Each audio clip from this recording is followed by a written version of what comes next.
All right. I believe we are now live out there in YouTube land and in Rumble and on Twitch. We are doing a live stream of an actual play run here by DM Blackwall of the Horde Wars set system and setting, default setting. So I will let him take it away from here. Oh, well, we've got Randy, my partner here at Biggest Geekus, Larry Elliott, and Varbrack. Brian. Varbrack is his character's name. So, yeah. All right. We begin. Indeed. So this is part of an ongoing campaign. We just started, though. These are fairly low-level characters. Could you guys please let anyone who might be viewing this after the fact know, or currently viewing it, what your character is, the character name, careers, species, and ideally, how much XP you have to level up.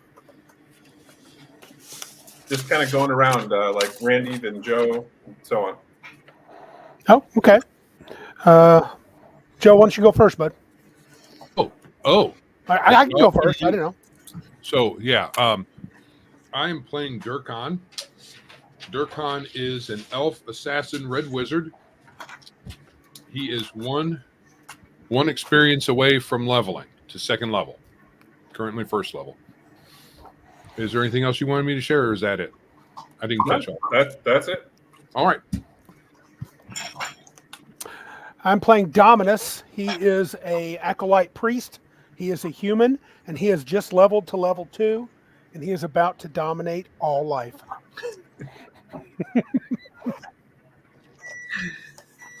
Larry? I am playing Thogbar.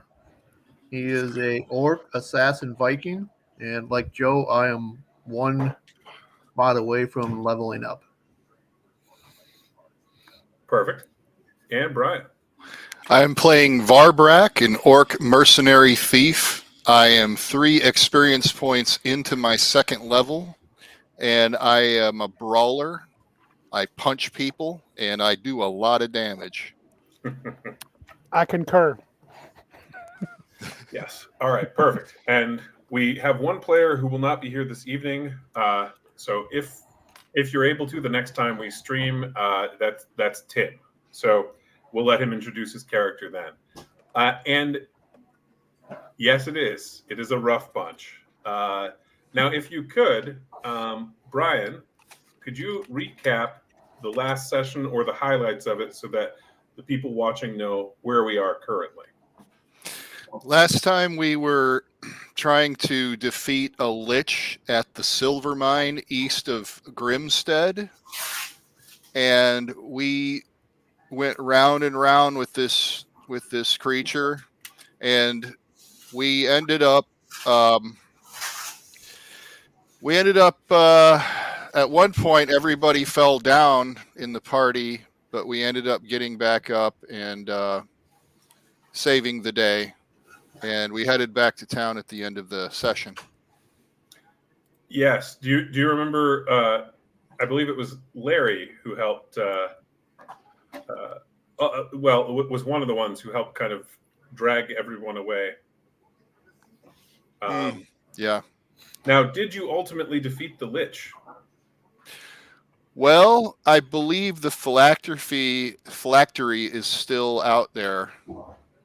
But we ended up going into his area and finding all his loot and his treasure and heading back. Yes. And on your way back to town, any problems, or was it a clean trip? Larry, you remember?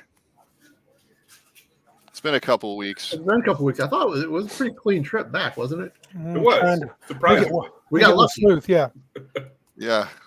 So, having gotten back to town, you guys had paid for your stay at the inn, and in some cases gotten it for free for a short period as part of a previous employment agreement.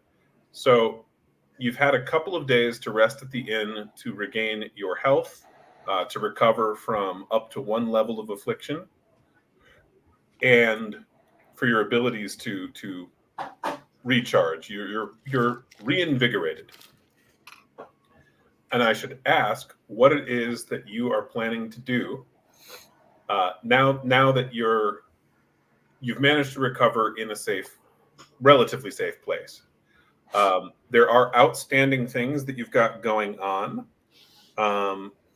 One of which is that you had a quest offer from the potion seller, basically to go retrieve an ingredient that she's running out of, which is one of the main ingredients in healing potions.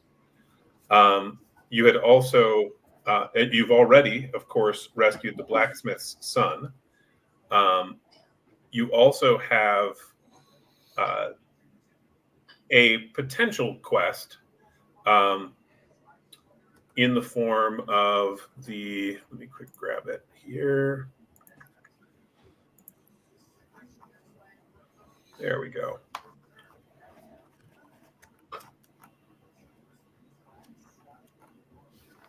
Yes, in the form of the missing beer. In the sense that some of Beer. I don't remember that. The missing. I'll give you a hint, Randy. Do you guys? So when you guys are at the inn, they're low on the White Hart Ale specifically. Okay. They got the other major traded alcohols at this inn. Oh, okay. On the major road, but White Hart Ale, they're basically out of. Oh. And their last delivery came up missing? Yeah, it's about 2 weeks late. Oh. And so those are the 3 things that your party is aware of currently, and you obviously can seek out other problems.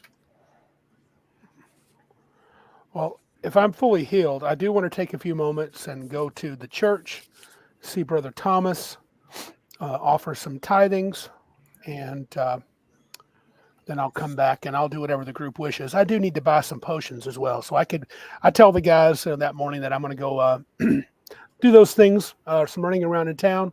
But I would like to get on to one of those 2 things post haste, especially the young woman. I remember that. Well, she wasn't young. It was the older lady that runs the potion shop, right? She's an old one. I'd like to do that for her. So anyway, but I'll be back, guys. So I head out. All right. So we'll just be going around. I believe the view should be the same for all of us, right, Joe? On StreamYard? Okay. So we'll basically just go around, in this case, from what would be my right. So we'll do Randy, Joe, Larry, Brian, and then back to me as far as our right now, what you're up to during this kind of downtime. So, Randy, as Dominus heads off to go see Father Timothy at the Chapel of St. Lucia, is there anything that you're bringing with you or anything that you're leaving at the inn? Obviously, your horse is still stabled. You're in town. Correct. I want to check on Veritas II and see how my new horse is doing. I'm going to pet him and check his just see it, make sure he's still looking good, and I feed him a little bit. Maybe an apple I can purchase by a cart as I go by. See some person, I'll offer him a few pennies for an apple. Just 1 pence will be fine for that. Yeah, okay. So I pay that, and I just pet him and make sure he's okay. Check his coat, and go ahead and roll a riding check. Okay. Because for those of you who are unaware, riding largely covers animal handling in our game. I rolled a 6 total. Not great. That's average. So you're able to do what a normal person could do to maintain your horse. Okay. Nothing special beyond that, but it goes well. You get any burrs off of it, and the horse seems pretty happy. Okay. Then I head on with I take a few coins with me, enough to pay. Well, actually, more than a few coins. I want to drop a tithe at the temple, so I'm probably carrying on my person probably 50 crowns and another 150 marks. Perfect. All right. So as you head over to the chapel, go ahead and roll a 4-sided die. Okay. On a 1 or a 2, you proceed smoothly, no issues, head into the chapel. On a 3, you encounter a local farmer, and on a 4, you encounter a different problem. I will take the different problem, Chuck. I rolled a 4. Dang it! You, as you're heading over to the chapel, you almost make it through the door. You're walking up the steps when a crusader in full plate, his helmet's off and under his arm, almost runs into you. Pardon me? He says, "Yeah, watch where you're going," and begins just stomping off past you. He looks pretty angry, actually. I chuckle. It's fine. I'll let him continue on. Is he going into the temple or is he going somewhere else? He was heading out of the temple. He almost ran into you on your way in. Oh, okay. Yeah. Well, obviously they didn't do anything for his state of mind. I do chuckle out loud and make my way into the temple. They're levels 1 to 2, if you were asking, Hunter. Now, as you head in, you see Father Timothy is nowhere to be seen in the main level of the chapel, but you can hear him down the stairs in the cellar. I will. Okay, again, I'm sure my character would know proper etiquette for giving a tithe. Would I go directly to the high priest of the order, give it to him, or would there be a place to drop it off? Oh, you could either put it in the box. You could tithe. Basically, there's a collection box that you can tithe in, or you could go and talk with him directly. Okay, I will drop it off in the box, and then I will head toward Father Timothy downstairs just to say hello. I'm going to drop 50 crowns in there. Oh, wonderful. Okay, so when you head down there, you see that he's set up a small. He's sitting at a small table and drinking a large goblet of wine. Oh, I try to make enough noise. I don't want to startle him so that he knows someone's coming. I say, Father Timothy, it's Dominus. He says, "It is good to see you again, my son. I am having a difficult day." Oh, anything I could do to alleviate that, sir? It seems that Fireheart Keep is at risk of being overrun in the near future, and I need to begin writing letters to send throughout the 5 kingdoms to let them know of this impending threat. Oh, goodness. As you know, it's one of the few border fortresses remaining between us and the Dracarans. Ah. Would there be anything that me and my companions could perhaps help you with? Potentially scouting out the enemy position. The commander in Fireheart Keep is an experienced warrior and may be able to do something useful with that information. Okay. Well, I will make my way back there shortly, and I'm sure we'd be glad to help. Thank you. I dropped off a small donation, so just let you know. You take care. And do you need any healing? No, I'm doing quite well, thank you. And don't drink too much. I turn around and head back up the steps. Perfect. As this is going on, Joe's character, Durkan, where are you heading from the inn, if anywhere? I mean, you could just be hanging out in the common room and seeing if Jenny robs you. I'd rather not wait to be robbed. It probably won't take a very high roll. Yep. So we acquired a war wagon last session. Yes. But I don't think that we acquired the containers to put in it to actually hold the things. That is true. You did purchase the mounts for it, though. Right. We got the mounts. I know that we came back with a couple of chests, didn't we? Or did we end up destroying them? If we roll chests in the random table, do those count as physical chests that we can use? Okay, so I have 2. Okay, so because there's a few different kinds. It just says 4 containers. It doesn't say exactly what kind of containers.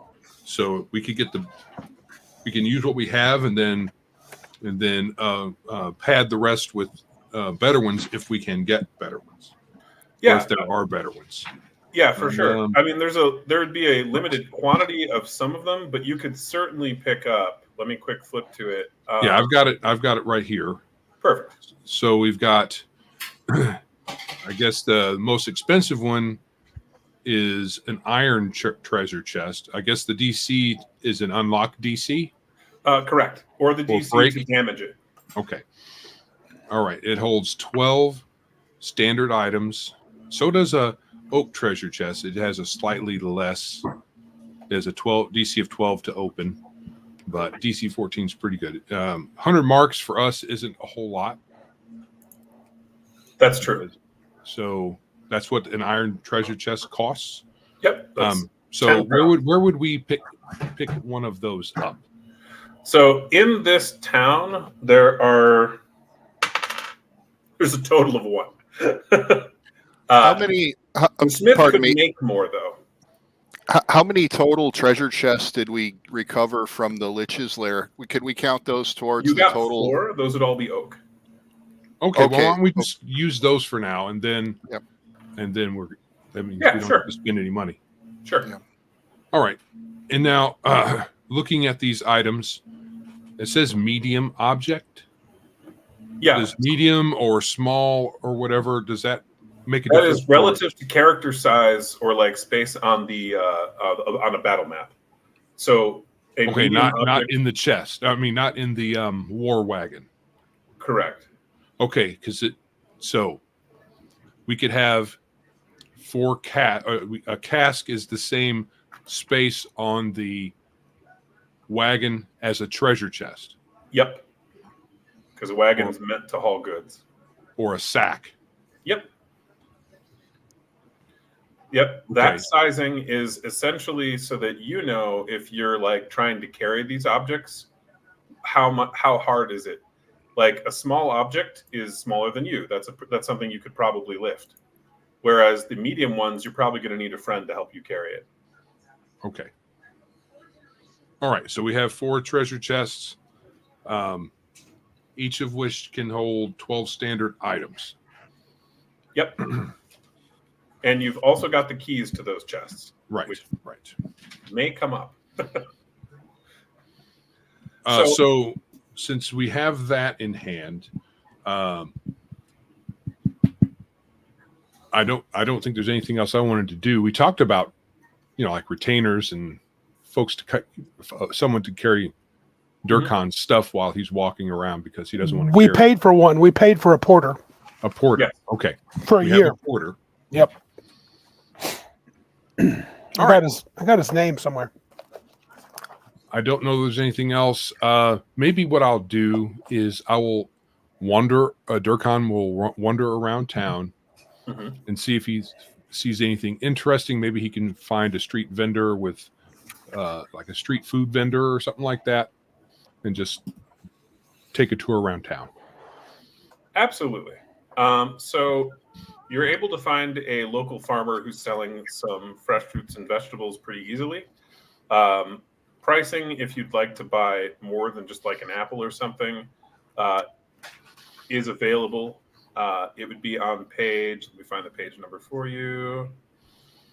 Page 62. So for example, if you wanted to just buy a barrel of apples or something to put in your war wagon, pricing's right there. Okay. A barrel of apples, while it sounds nice, we probably it's a game, so are you going to check for spoilage every so often, or are we just not going to? Given that these are freshly harvested, you've got weeks. Okay. So and we can could feed they them to eventually spoil? Sure. we can feed them to the horses as well. Yeah.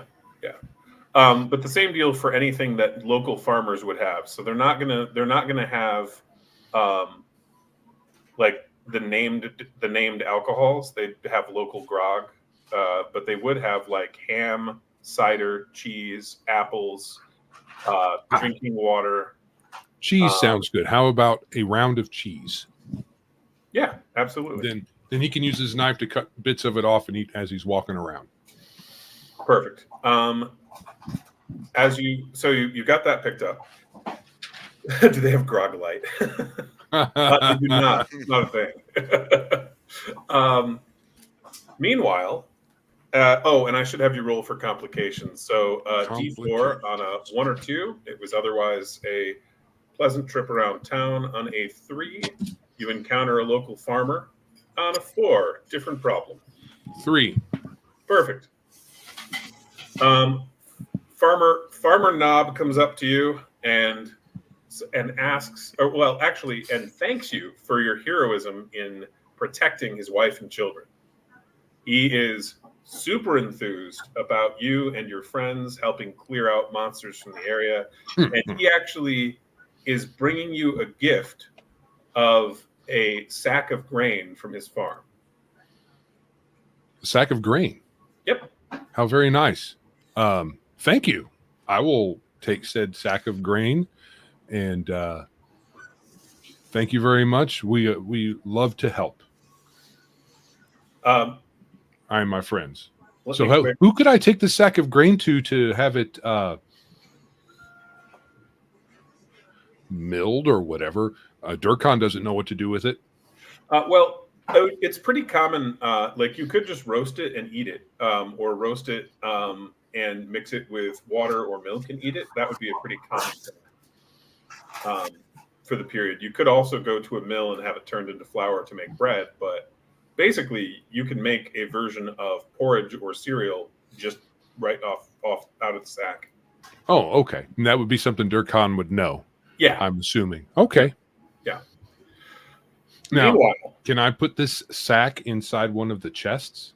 Or yeah. are they? Okay. Yeah, it'd probably take up half the space. Okay. All right. Larry, what is... The porter is carrying it, just to let you know. I am going to go and check on my war horse that I bought. I just named him Sparty, so Sparky the warhorse. Okay. And after that, I'm going to go find a merchant and see if I can purchase a silver signet ring. Perfect. So as you go to go see your horse, go ahead and roll a d4 for these potential outcomes. Same deal, 1 or 2, it's uneventful. 3, local farmer. 4, problem. 3? 3. Okay. As you enter the stable, you see one of the local farmers giving your horse an apple. I walk over and thank him, and I'm a little suspicious, but he goes, "Oh, you're welcome. We really appreciate all the hard work that you've done. The smith was very excited about how effective you were at saving his son and several of the other farmers' kids. So we just really wanted to make you feel welcome." Oh, well, I appreciate that. That is very, very kind, and I do feel welcome here. He says, "Is there anything we can, I can help with as far as like, do you have all the riding gear you need and so on?" I believe I do. However, I'm planning on staying around other than, taking off for a little bit, short period of time.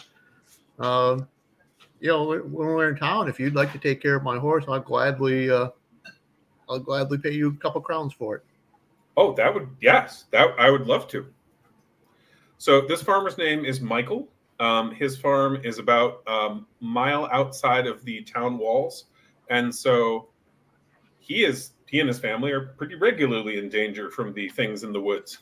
And so he's quite glad to see you guys clearing them out, of course. So, and then you head over to a merchant to buy a silver signet ring.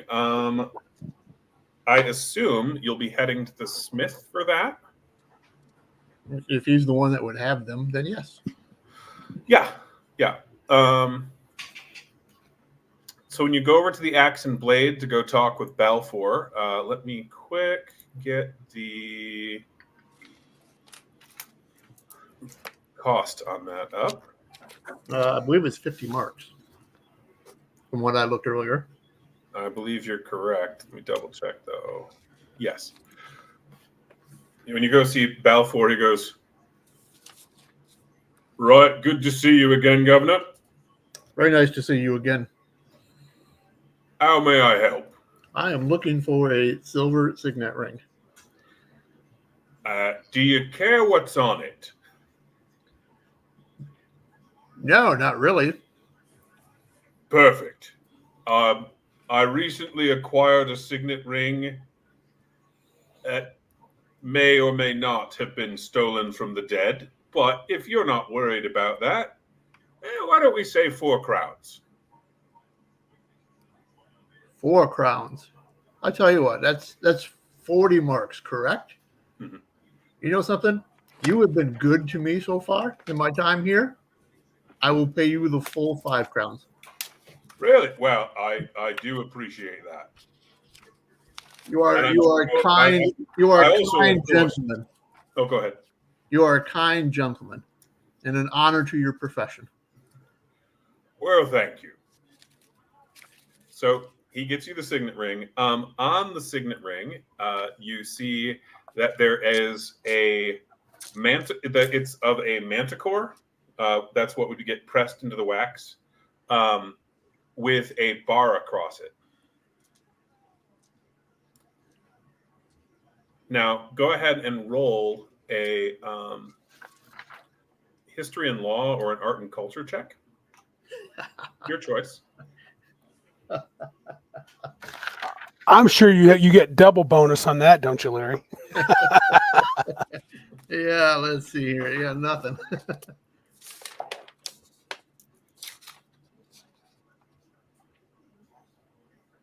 I rolled a 9.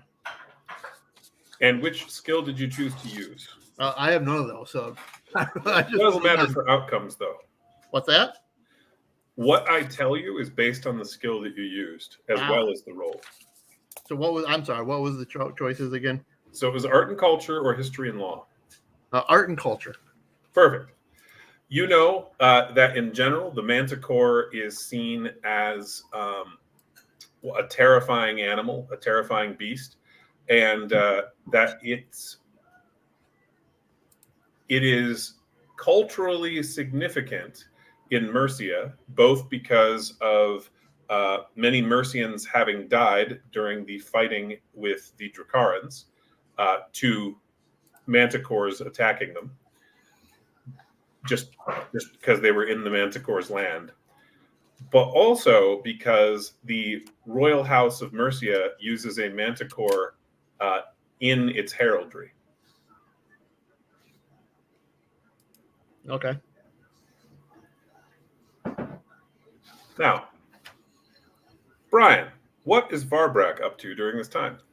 Varbrak, when I was at the end of the last unrecorded session, I had wanted to go ahead and get a signet ring of each of the types of material, so 3 of them, and then another 2 longbows, one a bronze longbow, one a silver longbow. All right, so you're going to go to the smith for this? But first, I need to get my treasure chest moved over to the war wagon before I go shopping. Why isn't it in the war wagon? You've had a couple days. Then if that's already done, then that's taken care of, and I can go straight to the shop. Absolutely.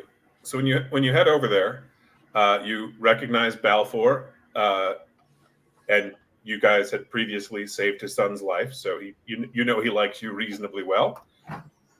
Balfour looks at you and goes, "Hi, good to see you again." I was interested in signet rings. Is Larry or is Tharbad still over there? Yeah. I wave to him, and I look at his. I look him over to see what he bought, and I'm assuming I see one on his finger now. Mm-hmm. That's a nice ring you got there. I'm going to get a few myself. Oh, good. And I also ask Balfour if he can construct or he has for sale a silver longbow and a bronze longbow. Let me grab those dice as well. 1 second. Okay. He goes, "Well, good news and bad news. So, bronze signet ring. I've got one in stock. I I can't really say as to its provenance, but pretty sure, reasonably confident. The previous owner was a bandit, so if you don't mind that, it's 1 crown off, so four crowns. Can you heat it up just a little bit and twist the symbol on the signet ring so that it doesn't represent it necessarily so clearly? Sort of diminishes the symbol on it. I mean, I don't know what good it would do as a seal then, but sure. Oh, I'm not going to use it as a seal, sir. Oh, yep, fair enough. So he'll heat it up and basically flatten the top for you. I'm just trying to distort it so that people don't recognize it. Yeah. As far as silver, he has 1 more in stock. I rolled. He had 2 total, and 1's been purchased. And he goes, this one Crusader pawned years ago. It's just been sitting here. If you want it, 3 crowns is fine. That's a deal. Also, can I do the same with this one? I don't want people to recognize me as a Crusader. That would be giving them the wrong impression. Well, yeah, I suppose. He thinks about it for a second and goes, "What are you doing with these anyway?" I'm a guard. I use them to assist in beating people up, and I look them in the eye. You know what I mean? Oh, I did hear a story about you punching a zombie. The word does get around. And then as far as black iron, he's got 3 of those in stock, including a new one. So if you'd like to purchase that, very doable. And I tell them, yes. And the same with this. I don't want to be recognized. So if you could just heat it up a little bit, smudge the top, I'll take one of those too. Certainly. So he's got those ready for you. So your pricing would be 4, 3, and 5 crowns, respectively. And then as far as the bows, I rolled quite well. He apparently has stocked up on those. I say, well, what would you like for those? He says normal rates is fine. I'm preparing them for, people like Derek or other King's Rangers who come into the area, King's Foresters, or Crusaders who are off to kill dragons or more likely get themselves killed. But, I hand him 10 crowns and I give him an extra crown as a tip. Yeah. Now, what kind of bow were you getting, Brian? I'm getting a bronze longbow and a silver longbow. Okay, I believe that's 50 crowns each. Oh, yes, material cost. Uh-huh. Yep. I have the money. Mm-hmm. I pay him. He'll thank you and, provide you with the bows immediately. And then I gather all my gear and I say thank you and I say, let's go, Tharbad, and I carry all my stuff out and head out to the street. I look at his bows, and you wouldn't happen to have a silver short bow. I have a black iron short bow. No, I'm talking to the. Oh, I turn around and say, my bad. I'm sorry. I thought you were talking to me, and I keep heading out the door. No problem. Yeah, that looks like a good idea, though. He says, yeah, actually, I've got a few of those in stock. I mean, I don't know why I rolled really high for his bow stock, but I'm just going to assume that the Crusaders have been ordering them, and that's why he's stocked up. Yes, and how many arrows does that come with? He says, none. Those are separate. Well, I need to buy some, obviously. I'm trying to find the gear, so. Oh yeah. I'll get you the pricing on that. Just one sec.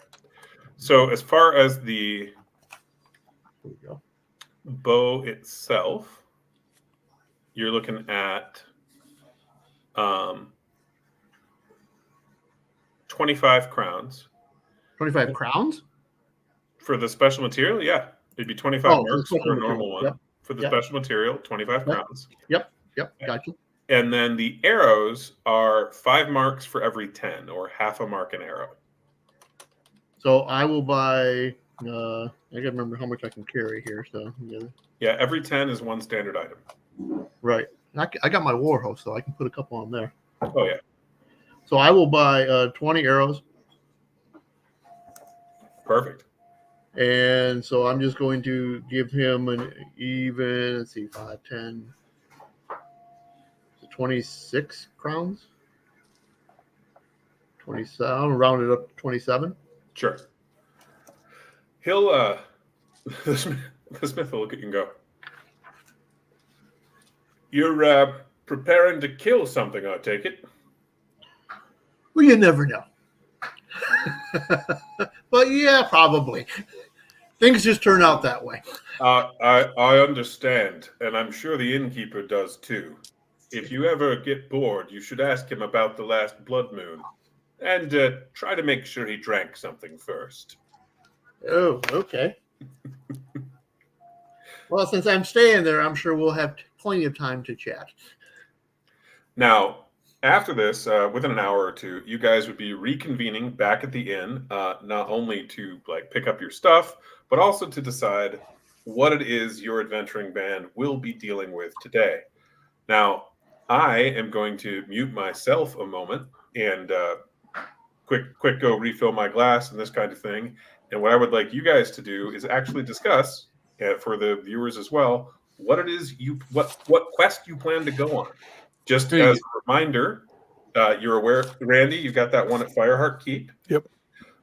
You're also aware of the one to get the Blue Wolfsbane for the potion seller at the Emerald Eye.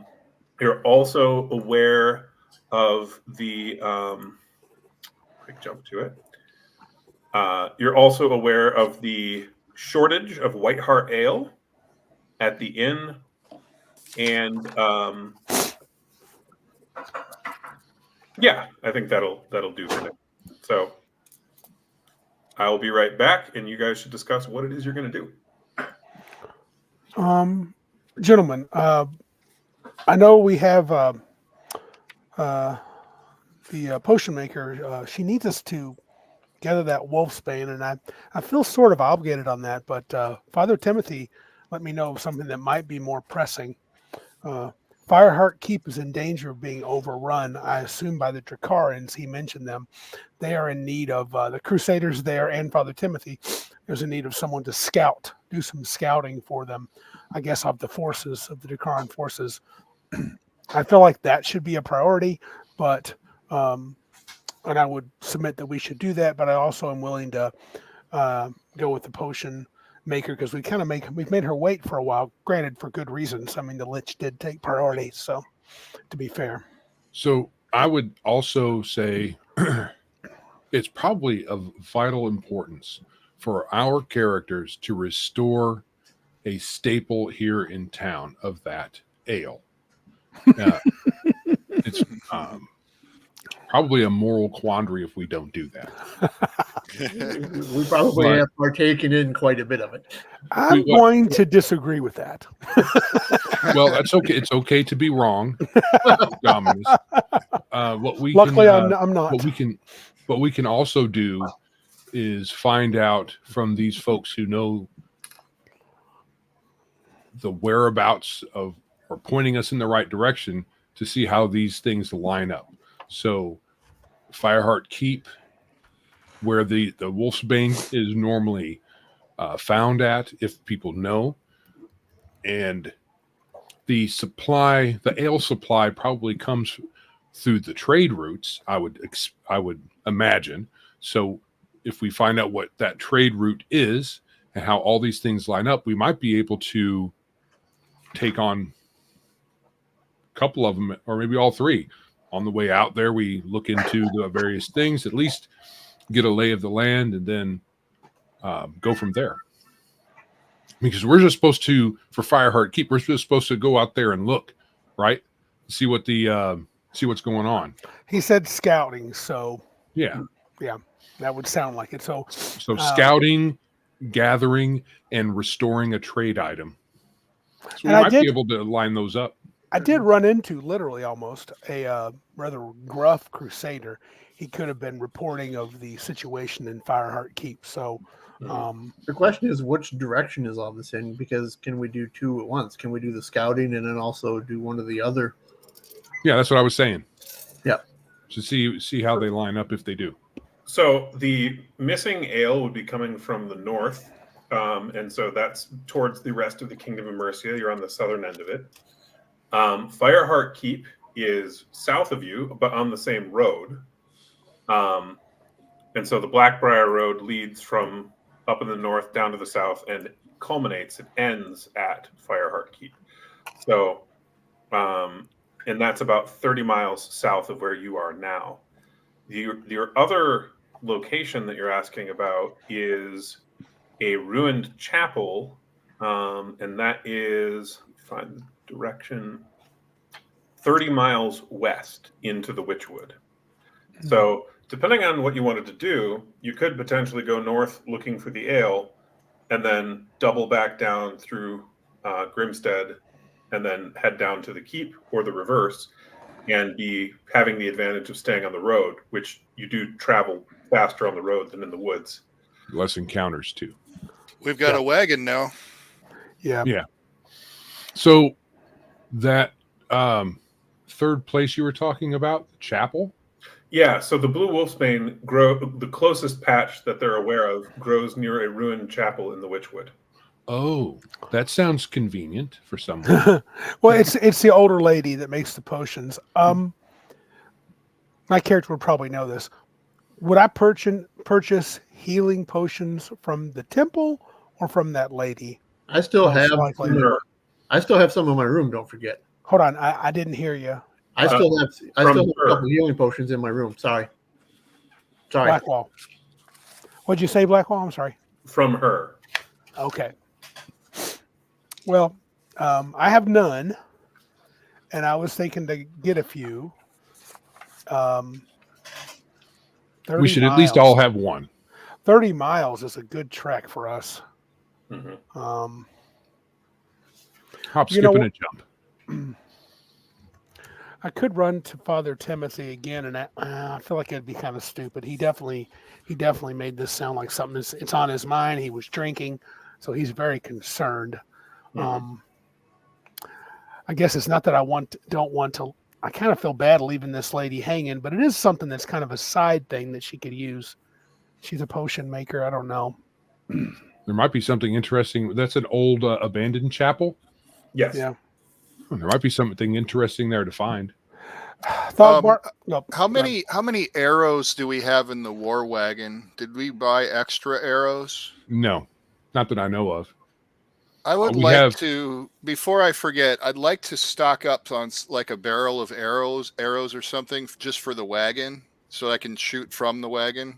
Sure. And do you anyone wanna- else that wants to pluck them out and help me shoot arrows can, Do you want to just stock one of the chests? Because then that would fit 120 arrows. Okay, I'll have to go back to Balfour and ask him how many I could buy and how much. Well, it's the standard price, so you can look that up. Okay. And he has currently 60 left after the ones he sold. Okay. Half of HS is taken up by a sack of grain, so you could put the arrows in the other half of that chest, That's true. Okay. and we can situate that towards wherever you would normally perch and shoot. Dogbar, How many potions did you say you had currently? I have 6 in my room yet. That I Wow. stored. 6 healing potions? Yeah, that I stored because I remember when last time we were in town, I bought whatever she had left. I am Oh. currently holding one healing potion. Okay. Would you like me to So take a couple of those? Would you like me to take a couple of those? Because I'm pretty good at administering. Yeah, that's why I've been storing them, so we can use Okay. them. Okay. Okay. Very well. Do you want to leave them in your room, or do you want to put them in the wagon? Well, they're not going to stay in my room. There's no point there. But I mean, I'll bring. I could put all 6 of them in the wagon. Okay. Might as well. Yeah. Well, you might want to make sure each of you has at least one. I was going to say you might want me to have 2, just because Okay. I'm good at and Joe, do you have one already, or are you out?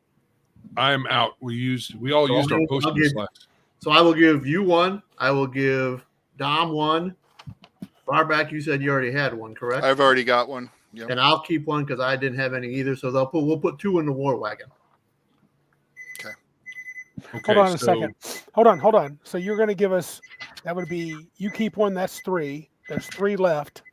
If you put 2 in the war wagon, then I can have 2. Can I have 2 just so I can have it to administer if somebody goes down? Right. Could I have 2? Yes? Yeah. Okay. As far as which quest we should pursue, I really like the one at Fireheart Keep. That sounds very exciting. However, we probably should go back and do some of these other ones. But is there a time-sensitive part of that Fireheart Keep one? I feel that Father Thomas, he was drinking, he had quite a full cup of wine. And I feel as if he's overburdened about this. I would be willing to go talk to the potion maker, see if she is feeling like, hey guys, are you going to do it or not? Or if she's like, I could just use some. I could find out what she thinks. The ale thing, I mean, really, to me, that can wait. So, what do you guys think?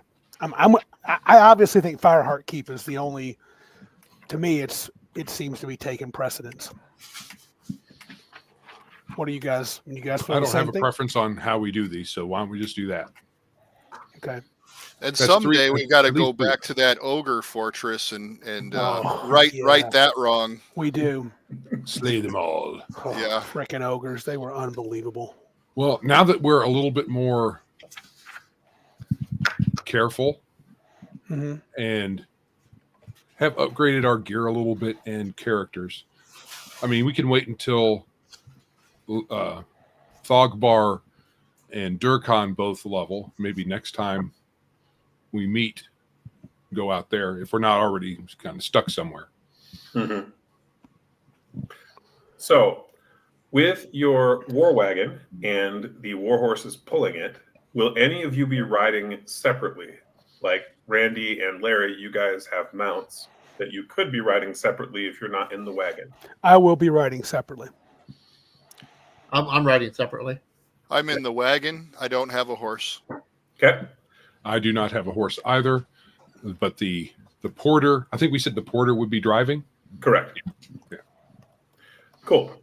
So, in terms of marching order on the road, where are Larry and Randy's characters relative to the wagon?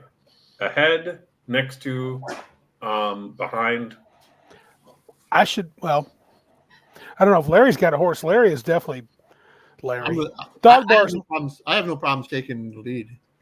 But I'm very good at riding. I've been working. I'll show him some tricks when we get out there. I've been working on some stuff. I'm going to show off. All right. So it sounds like Time. Dominus and Thogbar will be leading the way, followed by the wagon. Yeah, that sounds good. Okay. Now, when you head out, the very nice thing for you guys is because you actually can take the road the whole way, and because you've got horses, I mean, you don't have the fastest horses ever, but you've got reasonably fast horses. They can make the trip for 30 miles in a day. So That sounds wonderful. one check for random encounters for the group. Remember, if the majority of you fail, we're rolling a D4 encounters. But because you're on the road, the DC is only 8. Okay. Is this a survival check? It can be survival. If you remember, you've got a few different skills you can use for this. You could use stealth. You could use survival. You could use investigate. You could use intuition. And if you are mounted, you could use ride. I'll use ride because I'm awesome like that. I'll be scouting like I did before. Ha ha! I am awesome. I rolled a 1. That would be a 4. Well, That's my trick. My trick is I still suck. that'll happen. 10 for me, or 12. I got +2. Awesome. Larry? I'm going to use riding and show Randy how it's done and roll a 10. So, Brian? I use my survival, and I got a 5. Okay. Cool. So that's we'll see how the porter does. 2 fails, 2 successes. All right. As you go along, you do provoke 1 encounter. So, Larry, could you roll a d20 for when in the day this encounter would occur? If you roll late enough, you might actually avoid it by getting to Fireheart Keep. 15. Okay, 15 hours in. It's only about an 8 or 9 hour ride for you, so you would totally be at the keep. So we're going to roll and see what it was, but there's a good chance simply being there deals with the problem. Go ahead and roll a d20. I'm going to hop over to that table now. We will all say neener, neener. Who's rolling the d20? Somebody roll it. I What rolled Larry a 7. was. Oh, Larry is. Okay. Yeah, I rolled a 7. Rolled a 7. So, oh yeah, you're good. Panthers aren't going to try and fight their way into a keep. No. So they were stalking you, but they weren't quick enough to catch your party as you zipped along the road in your war wagon and on war horses. They smelled the death of other creatures of the forest on us and decided it was better to go away. They're not wrong. You've killed a few. We have. They were stalking us and saw Randy almost fall off his horse and actually started laughing. A great He's too supplement to dumb our to eat. rations. He's too dumb to eat. Great supplement for our rations. Yeah.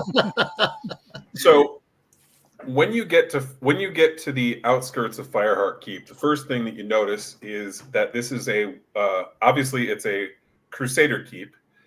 So there'd be Crusaders and monks there, among others.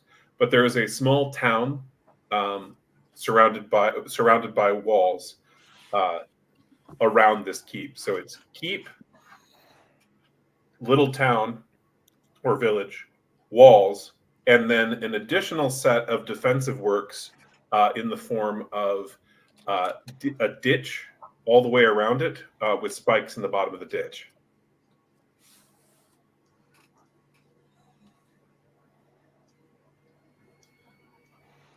Oh, hey, Dundermoose. Could you say that? I missed the last part. I missed the first part. I'm sorry. Okay, so as you basically crest a hill, looking down a ways over at the keep, what you can see is that the keep has a small town around it, or village, which is surrounded by a stone wall, which itself is surrounded by a ditch with spikes in the bottom. Or a dry moat, a spiked moat. Gotcha. Okay. So when you approach, assuming you don't want to hurt yourselves, Right. you kind of need to go through the main gate. Oh, of course. Yeah. Well, yeah. I don't like the look of those spikes. And We got to there's go no through the point in proper channels here. Not Yeah, not there's no need to sneak sneak in. No. No. Indeed. So so there's a gate facing your direction towards the road, and there's a gate on the far side as well of the town.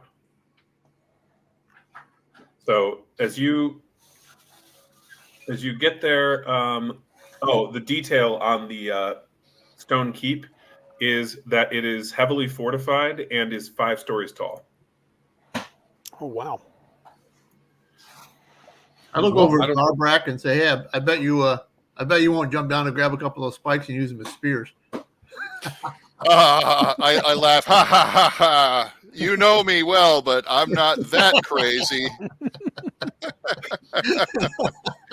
As you cross the first drawbridge, the drawbridge on your side to get into the town, so that you get over the spiked moat, or spiked ditch. As you cross that, you are stopped once you reach the far side of the bridge, or the far side of the drawbridge, by one crusader and a couple of lay brothers. The difference there is the lay brothers are commoners who are serving the crusaders, kind of like men at arms, but the full crusader is a nobleman and has the equipment to match.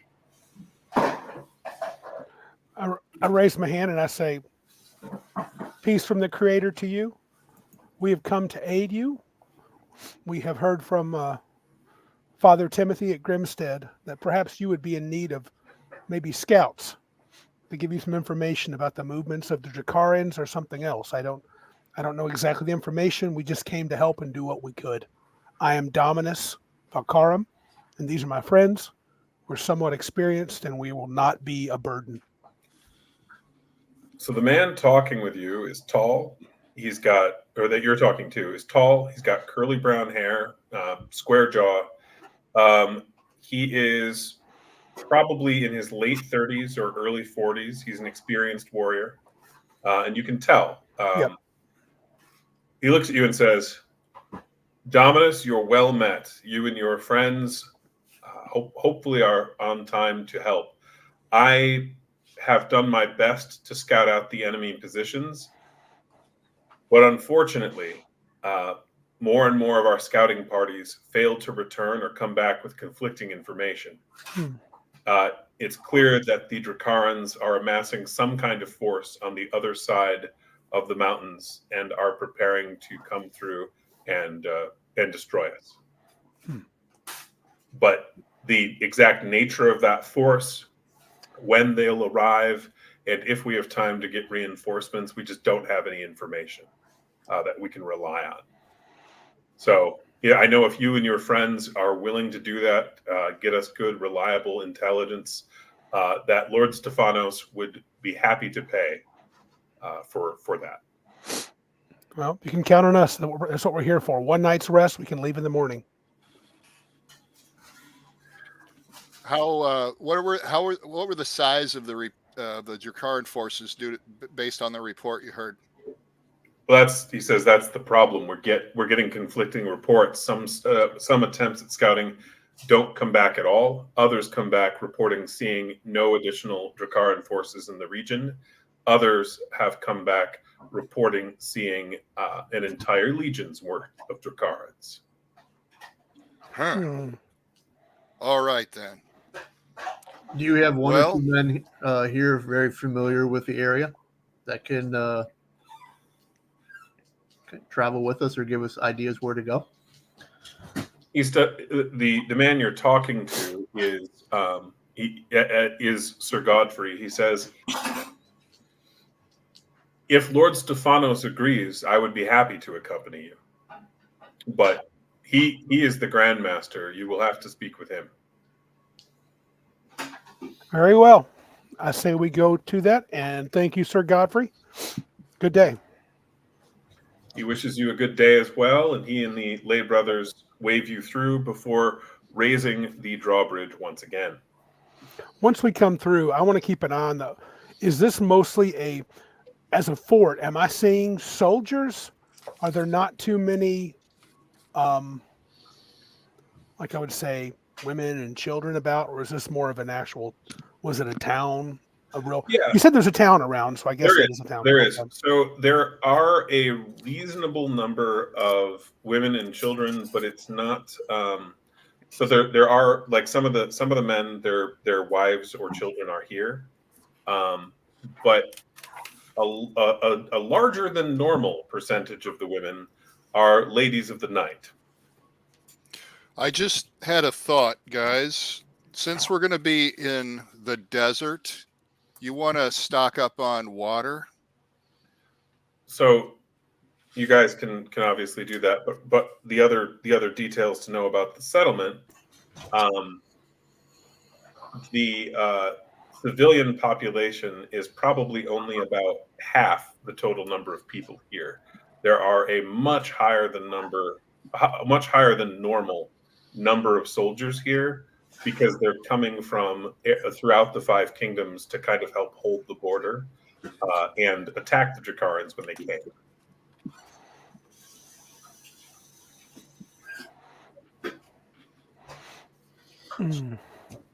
Any questions about that? Nope. So are we talking beyond the mountain is a desert region, which the Dracarans live in? Mm-hmm. Okay. And if they're coming this way, they're coming from that direction through the mountains. Yeah. And okay, question: Legion, that's 1,000. Legion is 6,000. 6,000. Whoa. So, I don't think we want to face them by ourselves, guys. no. Just saying. It's a lot of dragon dudes. We don't even want to get that close to them because they might have eyes out there watching too, you know?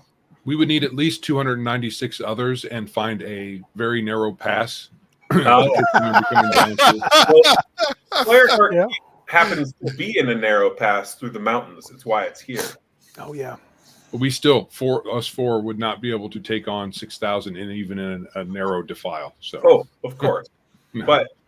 But if you were to do so, doing so in the fort would be a much better plan than on foot. Yeah. That being said, that was one of the conflicting reports they received. They actually have no idea how large the enemy force is, and that's the problem. Well, I guess we should see if we can get the guy to go with us tomorrow morning and get a good rest. Probably a good idea to not get tangled up, even though there's.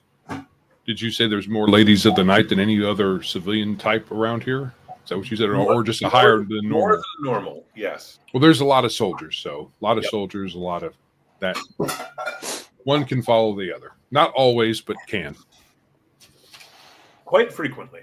Now, so that's what's going on there. But you do need to get actually hired by Lord Stefanos. I mean, you can go on your own otherwise, but if you want him to pay you, and negotiate that pay rate, you're probably going to want to go talk to him. I want to head to the keep and do that. That's exactly right. I'm not paying any attention to the trollops all about. I'm going to head on in to talk to Lord Stefanos if I can. Oh, absolutely. As soon as you, basically, you are granted access to the Crusader Fortress almost immediately because of who you are, Dominus. Oh, okay. Because I'm a priest. All right, very well. Yep. Excellent. I think people move forward. You explain that these are your companions, they would also be granted access. You wouldn't get to go straight to the Grandmaster, but getting in the keep won't be a problem. Okay, very well. What about our war wagon and our horses? Will there be a place for us to stable them? Yes, there is a stable near the keep, not like built against it, but near the keep that you can leave your horses at. Is our stable hand that we have, the one that's driving the war wagon, is he a boy to me, or is he still a full-grown man? Do you mean, is he legally an adult? I mean, is he like 13, 14, 15, or is he like 19, 20, 21, so that I would think of him as 20. Okay, so he's a young man. And I said, young man, I've forgotten your name. What is it again? He says, Peter. Peter. All right. Keep an eye on the wagon and the horses. I tossed him a crown. I said, easy on the drinking and no wenching. And we'll see you shortly. He looks slightly concerned. Probably because he's from a small town and has never seen a hooker before. Okay. Good. Or maybe not good. I don't know. I tell him, you don't want to know. You don't want to know. Just keep out of trouble. That's the main thing. Okay. Yeah. So he nods and makes sure to get all your horses taken care of and stabled and so on. So when you go into the keep, it takes you, Randy, go ahead and roll an influence check. Oh, yes. That is my not greatest skill. I will roll it with great relish. All right. Influence. That would be cold turkey. You might want to roll with your hand instead of relish. It might work a little better. 10, baby. Flop. Look at that. No modifier. I'm too good. I influence. With a 10, it only takes you 2 minutes to get an audience with the Grand Master. Oh, okay. Surprising. Yeah. You would have expected normally to wait a few hours. So either he was bored or he really wants the scouting report. Right. One or the other. Very Um, well.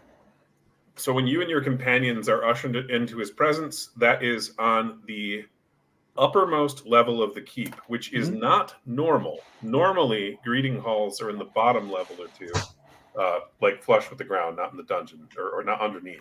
Right. Normally, it's flush. It is unusual that he is in the higher part of the tower. Among other things, it's just really inconvenient going down the stairs that much. Okay. But you are escorted all the way to the 5th story Wow. to meet him in his audience chamber. Lord Stephanos is a silver-haired man with piercing blue eyes. He does walk with a slight limp. And he has a kind of tactical map of the region on a table in the room he's invited you to. There are several chairs around it and various implements. It's clear that he meets here like for strategy meetings and stuff as well. When I see him, if it's appropriate, I'll bow a little, nod my head. So I'm Dominus Valcarum, currently of Grimstead, sent here by Father Timothy. I look at a chair. No, I don't say anything, but I wait for him to say be seated if he wishes us to be. I don't sit immediately. Lord Stephanos looks at you and your companions. So you've got with you 2 orcs and an elf. Yes. Okay. So he looks at all you and goes, he says, it's good to see a priest of the Creator come to help us. Did you recruit these foreigners? Fate brought us together in Grimstead. We have seen many adventures. The 2 orcs are stout warriors, and Darkon here, the elf, is a skilled wizard, among other things. We have fought many evils, and we heard of your need for aid. I talked to Father Timothy. We would lend a hand. Wow, I'm glad to hear it. I have heard good things about the orcs, though typically either about them raiding the coast or fighting in the Dracaran Emperor's personal bodyguard. Not these 2. You can count on them. Thogbar, Farbrek, good men, good orcs. I chuckle. I look at him. Just a joke. He says, and it's been many years since I've seen an elf. He looks straight at you and says, "Welcome." He speaks very little. No, I'm not sure why you haven't seen many elves. So your character would know, Joe, that the elves are fairly preoccupied with a war they are slowly losing on their island against hordes of goblins. Oh, well, guess I didn't want to get crushed by the goblins. So if the elves just want to stay on their island and on our island and allow these goblins to come in, you never know. I might find some way to gain enough power to come back and help out. He says, that makes sense. It is good when we work together to oppose evil. Agreed. So he will present this problem to you. So on the opposite side of the mountains, on the opposite side of this pass that Fireheart Keep is guarding, is a Dracaran stronghold known as Rudkon Castle. It is 60 miles from where you are now, or about 90 miles net south of Grimstead. And essentially, he needs you to find out what the troop disposition is, how many enemy soldiers and of what types are in and around this castle. Because that is the base, as far as they can tell, where the Dracaran attack force would be coming from, or where they'd be getting supplied from, at least. And he's offering to pay 50 crowns to you each on your return if you have a successful scouting mission. Okay. In addition,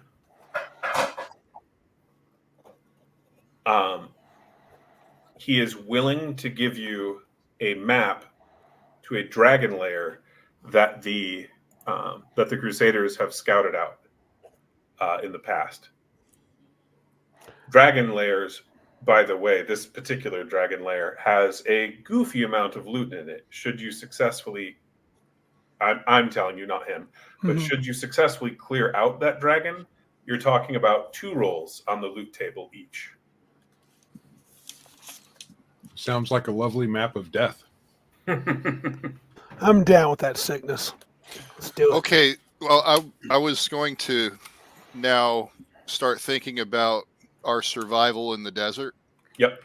And I mean, I'm going to wait for, obviously for this guy to finish what he's saying to us. But immediately after that, I want to pull everybody aside and talk about the water situation, making sure that we have enough on the wagon to where we don't get caught out there without having enough and eventually die.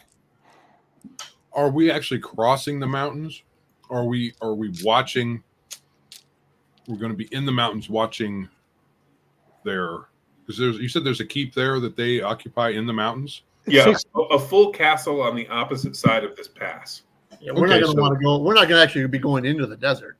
Well, Doesn't sound like it. It Might depends. So you've got some options because that opposite side of the mountains is a desert region. So it would be hotter and sandier and such than normal. So part of your journey would be through the desert, just mountainous desert in this case. But you could try to find another way around on foot to get to the castle. You could head straight down the pass and you could try to sneak down the pass. You could also just travel in and try to pretend to be merchants or something. There are a lot of approaches you could take. You could even try to find a tertiary pass further east or west and slip in that way. It'd be a longer journey, but your chances of getting spotted would probably be lower. And I'm not even listing all the options. I've even had a party take a ship to get into Andalus before. The Dracarans, they're dragon-like men. Are they religious at all, or are they more atheist? They are, I would say, psychotically religious. Oh. They worship dragons as gods. Like they have a whole pantheon, including all the dragons they're aware of. And if they discover a new dragon, they add them to the pantheon. Oh, okay. And they regularly sacrifice their slaves, particularly humans and halflings, to their dragon masters. Okay. Occasionally, the Dracarans sacrifice one of their own. That is actually how their current emperor became emperor. His father lost the lottery and was sacrificed for their people to the dragons. Wow, they even put their emperor in the lottery. Yep. Wow. They are fanatics. Okay. Rudicon Keep, how many miles south? Rudicon Castle, 60 miles south of where you are now. How many miles per day are we going? 30?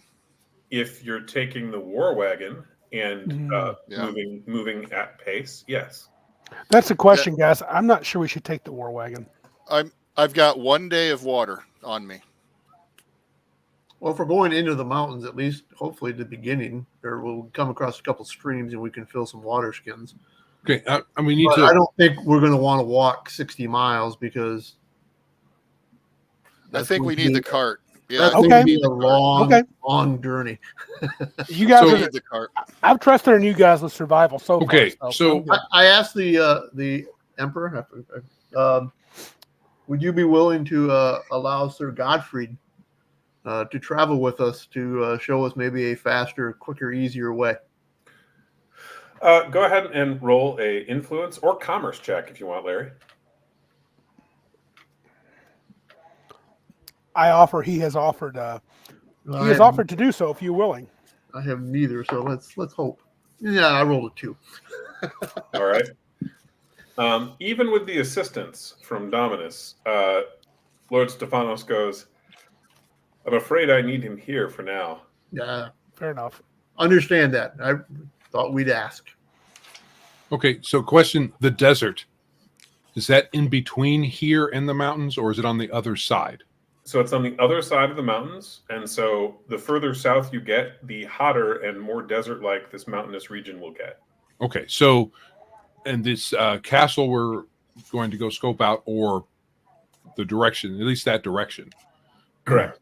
We might not need to even step into the desert, The because if we castle see their itself- comings and goings without going in the desert, right, then that's that'll save us some.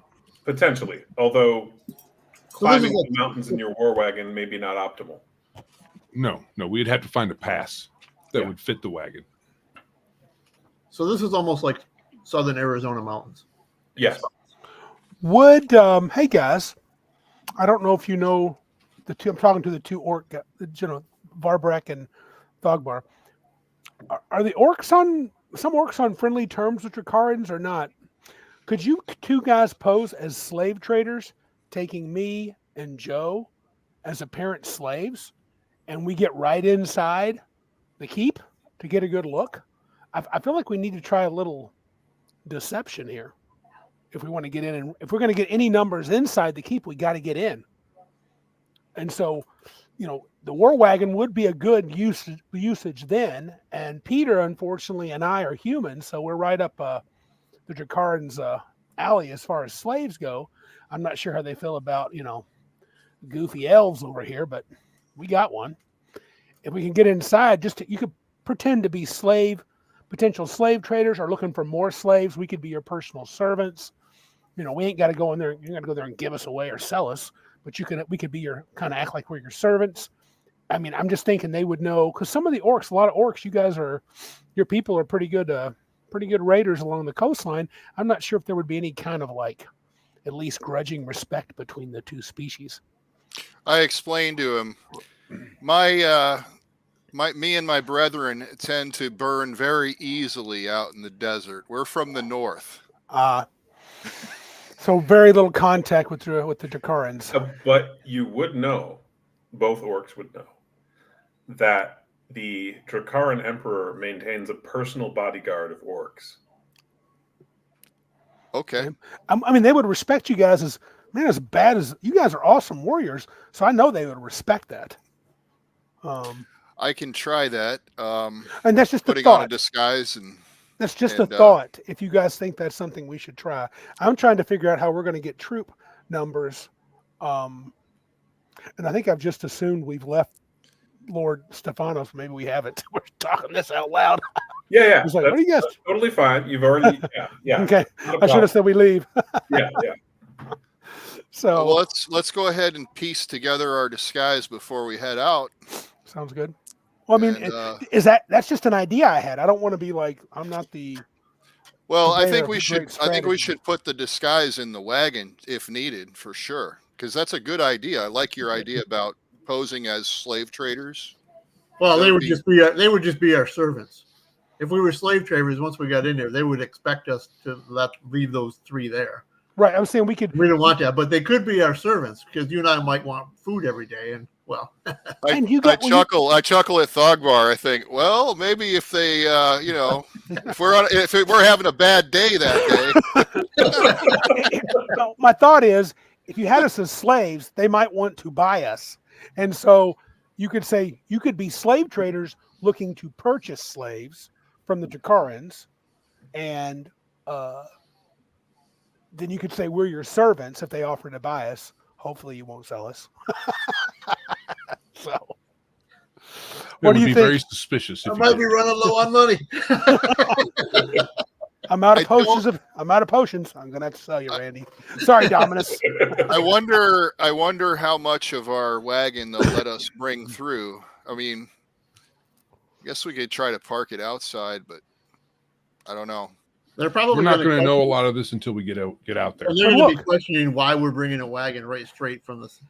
I got it. I got it.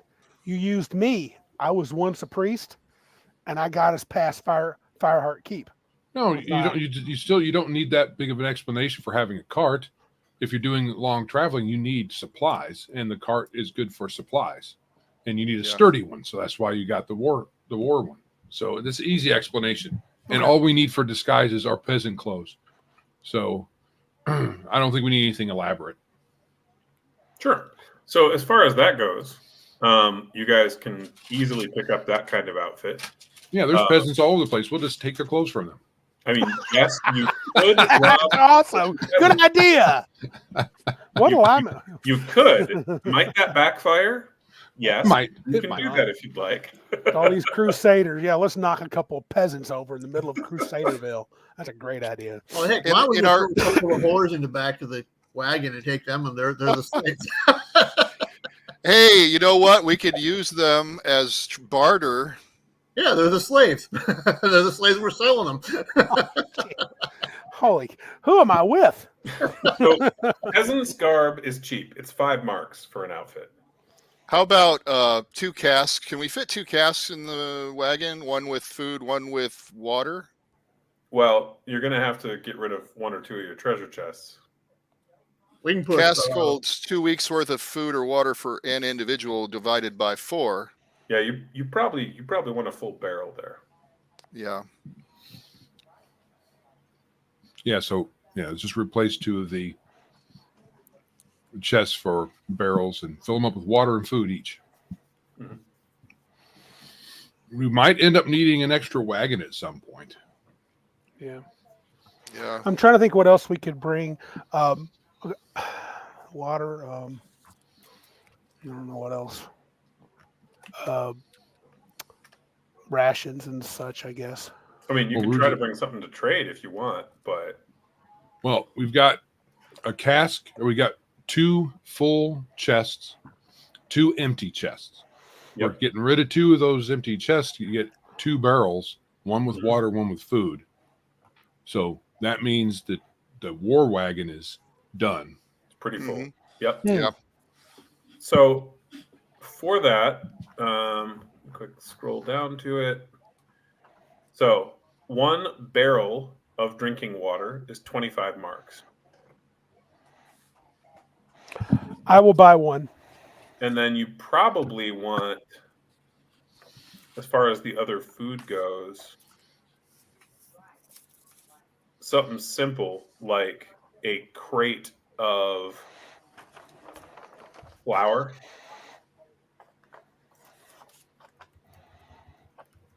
And that's 75. I'll buy flour. I'll buy the flour and the other barrel that of the the whatever Randy's not buying, food or water. Sure. So that's a crate of flour is 75 marks. Okay. Yeah, but what are we going to do with flour? Bread? How are we going to make bread?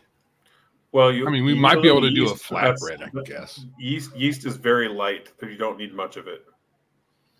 And we could just put it on a if we have a griddle of some sort over a fire, we could have. You don't need yeast for that. You can do flatbread. You don't need you can do flatbread too. Yeah. We could also, if we don't need A it, lot we could of also flatbread. trade it. We could pretend like that's our trade good that we're bringing through, or I Yeah, don't know. Yeah. we could. Yeah, that sounds good. It's like a Yeah. prop. Pay no attention to the 120 arrows. We don't mean anything by that. Ignore the arrows and armor. Yes, it's just an illusion. That was for the Panthers that were out there. Yeah, can't trust So- cats. It sounds like to me, based on your disguise plan, that you are likely to either leave your war horses back at the keep or have them tied up behind the wagon and trotting after it. I would prefer to have my warhorse with me, so yeah, tied up in the back, and we could have. I could be up front with Peter if there's a place for me to sit Yeah. while he drives it, and Joe could be chained to one of the barrels. As a weight. No, that's okay. That's okay. You can chain me up. You just won't get any cheese. Oh, wow. I do have most of a round of cheese that, That's true. Yeah. if you're going to That's chain me up, I'm not sharing. Look at that. Yeah. Nice. Well, there you go. You can have literally grilled cheese. Flatbread and cheese your grill. Yeah, cool. All right. So I give him That's our plan. 10. So 100 marks, 10 crowns. Yeah. Okay. What did you pay for, Brian? That was a lot. Mine was only 25. Yeah, Barrel, one of the 2 barrels, and the crate of flour. Okay. All right. So, once you guys have gathered those supplies, I assume you're heading out the next morning, since you didn't have any encounters on the way. Yep. To get to Fireheart Keep, unless there's some delay I should know about. I think we should just rest. I check on is Peter okay? He's not getting himself in trouble that night, is he? That's a good question. So go ahead and roll D4. No, he's going to be locked in the room. No trouble. So I gave him a crown and told him not to. You did. You leave did. the ladies alone and don't drink. Oh, the women found him. So what's your roll? 3? Okay. So Peter is not with the horses, but they have been well taken care of. Shoot. They are fed. They're watered. They've been brushed down. So the horses are happy, but Okay. Peter is not with the horses. Oh boy. I start asking around. I checked the flap house first. Oh, jeez. So when you go to the nearest flop house, you do not see Peter. You do get immediately accosted, though, as 2 women, one of whom is slightly more attractive than the other, attempt to lure you in and get you to pay them money. That's Brian, right? Brian's character, yeah. I say no, but I'm looking for somebody, and he may have come by and patroned this place at some point. So at that point, they kind of exchange glances, back off of you, and you're like, "Oh, you're into boys. Down the road a ways."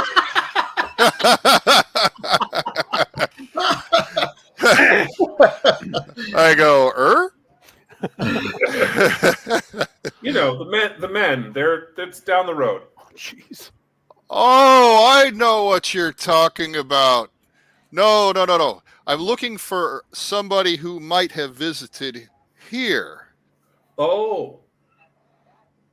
Well, we try not to talk about our clients, laws being what they are. Oh, no, he's with us. We're a group. We came together. We're just trying to gather our party so we can leave. Roll your influence, man. Yep. Influence the crap out of those wenches. You might have to influence them with your dagger. I rolled a 10. I have no bonus. All right. One of them goes, all right, what does he look like? Describing him to. He's got this color hair. He's this tall. He's this thin. He looks like a porter. He's about 20 years old. Yeah. She goes, oh, I did see him, but no, he's not here. He went down the road that way. I hand her a mark. She'll thank you. And I say, thank you. And I head down the road with whoever's following me. That would be me. I want to find this kid. All right. I'm staying behind. I'm going to hook up the horses while we're looking for what you guys are looking. Check the jailhouse. Okay. Oh, jeez. Oh, I hope not. Oh, crap. Now, Durkon, Larry, I hope not. yeah. Now, Larry, when you say hook up the horses, you are planning to stay here for the night, right? You're not going to head out in the dark, or were you? Oh, I thought this was the next morning. I apologize. No. Right when you got back, he wasn't with him. Oh, okay. I was thinking we were in the morning. I apologize. Yeah. So you'll, so the 2 of you pursuing him. It takes you asking a couple more vendors selling things in the market to figure out where he went. And where he went is a stone building. It is a stone building with a wattle and daub second story that appears to be an inn. That's where the vendors say they saw this kid go. The sign does not tell you the name, but there is a rooster on the sign, a red rooster. think Well, it being cockle in is a doodle better- doo. He must be in here, Dominus. Let's go in. Yeah, hopefully the boy's not under the bar. Head in. All right. The two of you head in. Yeah, so there are three possibilities. The first possibility is you found the gay bar. The second possibility is this kid went to go find you a room for the night, knowing you guys needed to stay here. Oh boy. And the third possibility is this is the non-human quarter. Okay. So go go ahead, and I think the most likely is that the kid went to go find you guys a place to stay. So go ahead and roll a d4. 1 or 2 is that. 3 is the gay bar. 4 is this is the non-human part of town. Got it, Brian? Yeah, I rolled a 3. Of course, you rolled a 3. Of course you did. Gay bar. So the kid looks really confused as he's sitting on a bar stool in a room with all men. There are no women here. Ooh. And he's trying to order a drink. You can kind of tell what's going on. It is kept mostly subtle for legal reasons. Mhm. Oh, I see. If I can tell what it is, I'm just going to walk right past and go over to Peter, put my arm on his shoulder.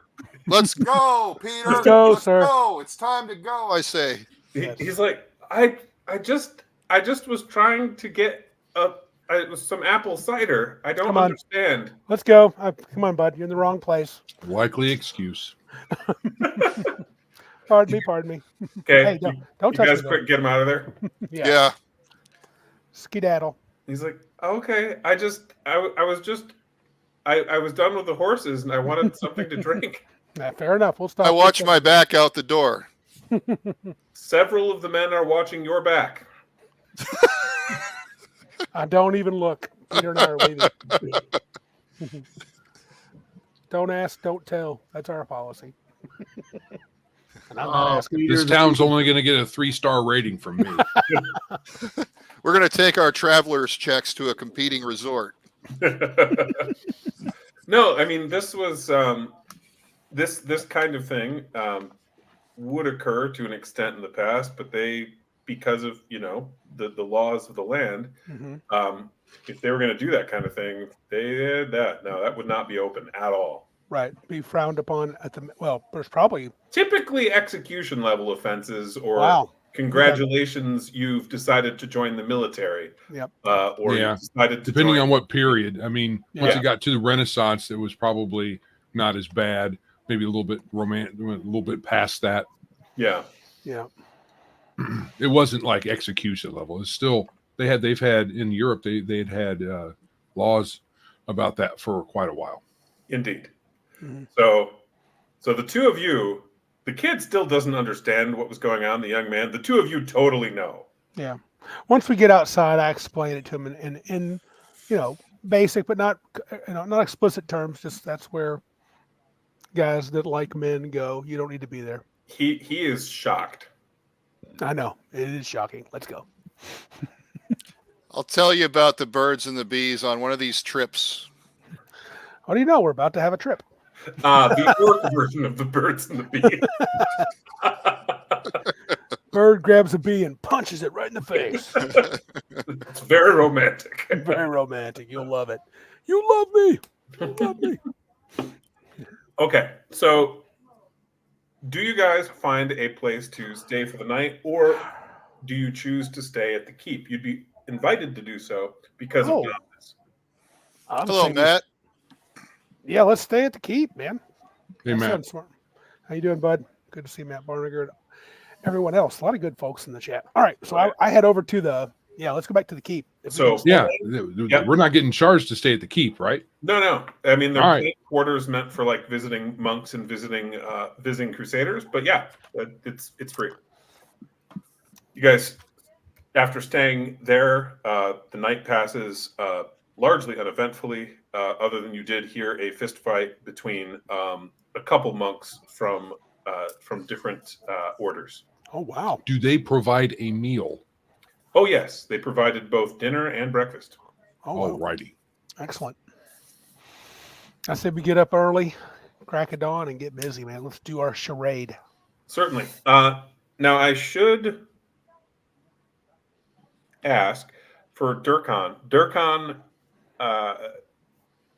would be aware that monks both copy that monks are capable of copying magic scrolls. Correct.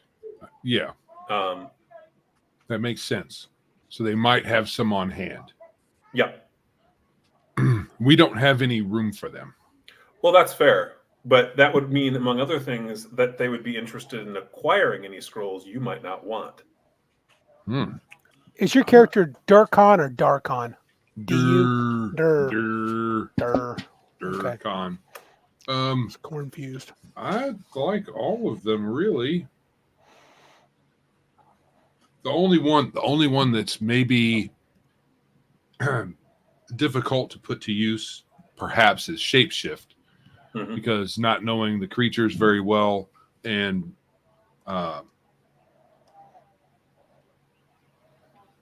And it limits your other choices because you're in the form of the animal then. Yeah. correct. So you'd either things like this. I personally would use as like a scouting tool. You turn into a bird and fly around. Mm-hmm. Yeah. Or you turn into a little furry rodent and you go Wait, crawl around the keep you're trying to investigate. Yeah. using the scouting, you mean like what we're doing today? So up till now, it's been like, I don't know if I'm gonna. I mean, it's interesting to use, Mhm. but right. We could turn into a snake since we're in a desert. Slither in. All right. So it sounds like you have none you're interested in selling. You're not looking No, I at don't acquiring think you so. right now. But it is worth noting also for your return trip, just so you're aware. Right. Okay. Oh, I have a question for the wizard. Is there a way that somebody can actually disguise themselves as a Dracaran with using magic? Not with any craft that we here possess. Okay. Yes. Nice. I don't know much about magic, but I was just curious strategically if that might be a thing. Shapeshift turns you into creatures, not into other characters. And honestly, I don't think I've seen that ability in the book. It may be there, Mhm. but it's not something my character does. My character blows things up. So, essentially, I asked one of the monks or a friendly-looking crusader before we leave that morning, is there a place I might pick up potions or items of that ilk? Do you have an alchemist, someone a seller of potions, a brewer of such things in town? Let me jump to that. So there is a disguise kit. it's true. So you basically ask Sir Godfrey at breakfast, right? Sure, sounds good. Sure. He goes, yeah. There is a potion seller. Usually we import as much as we can, but the old blind woman, she makes potions. Her home is at the southeast corner of the town. Okay. Oh, I would like to stop in there at least to see what her wares are like. Sure. So when you go over there, let me see what her availability looks like. And then I need to pull up. white this. wizards have a disguise spell, They do. so it's potential you can get that on a scroll. Yep. And it's as Dracarans are monsters, you could do it, but it would take a magic strain check to bend the spell to your will. Mhm. So Randy, go ahead and roll a d4 for the supply level. So on a 1 or a 2, it's just going to be the base supply limit. On a 3, she's low. On a 4, high. Okay, cool. So base supply limit. She has a total of 2d4 healing potions on hand. I'm going to quick roll those. She's got 4 healing potions on hand. She has a d4 other potions. She also has 2d4 vials. So she's got 4 healing potions, 1 of each vial. Okay. And she also has 2 other potions, and let me get you what they are. One is a potion of bloodfire oil, and the other is a potion of zombie dust. Both are poisons. Mm. Does she has no anti? I asked, do you have any antitoxin? She says, in a town such as this, there is no call for such items. Because of all the priests and crusaders and stuff. Sure, but I understand that, but I will not be in this town for long. I appreciate that. So her vials are the poisons, right? Is that what you said? Her vials are the poisons? No. So she's got 1 of each type of vial, which are the thrown, like alchemist fire, that kind of thing. Right. I can't find those in the book. I know they're here. Oh, V for vials. So if you scroll right on through, it's I believe the picture on the page is of the Found werewolf. them. Okay. I would like an ice bane flask and another holy water. That makes sense. 100 marks. Yep. I thank her. Tell her have a good day. Yeah, I should probably tell you of the 2 poisons that she mentioned. Yeah. One is actually a weapon poison. Bloodfire oil is applied to a personal weapon as an action. The next time a creature is damaged with that weapon, he must roll a fitness check or be paralyzed till the end of the attacker's next turn. That sounds like something I might want. Correct. Or maybe Thogbar. I am not interested in that, but that's very cool. But no. So Icebane flask. Perfect. Okay, 100 marks. Gotcha. Got it. I look at Thogbar. What do you think of that that weapon poison? You can have it if you want. I'll pick it up. How much? It's 35 crowns. What was the name of it? It's called Bloodfire Oil. This is an item from Horde Wars Advanced, by the way. I thought it was something new. Yeah. It is a standard item.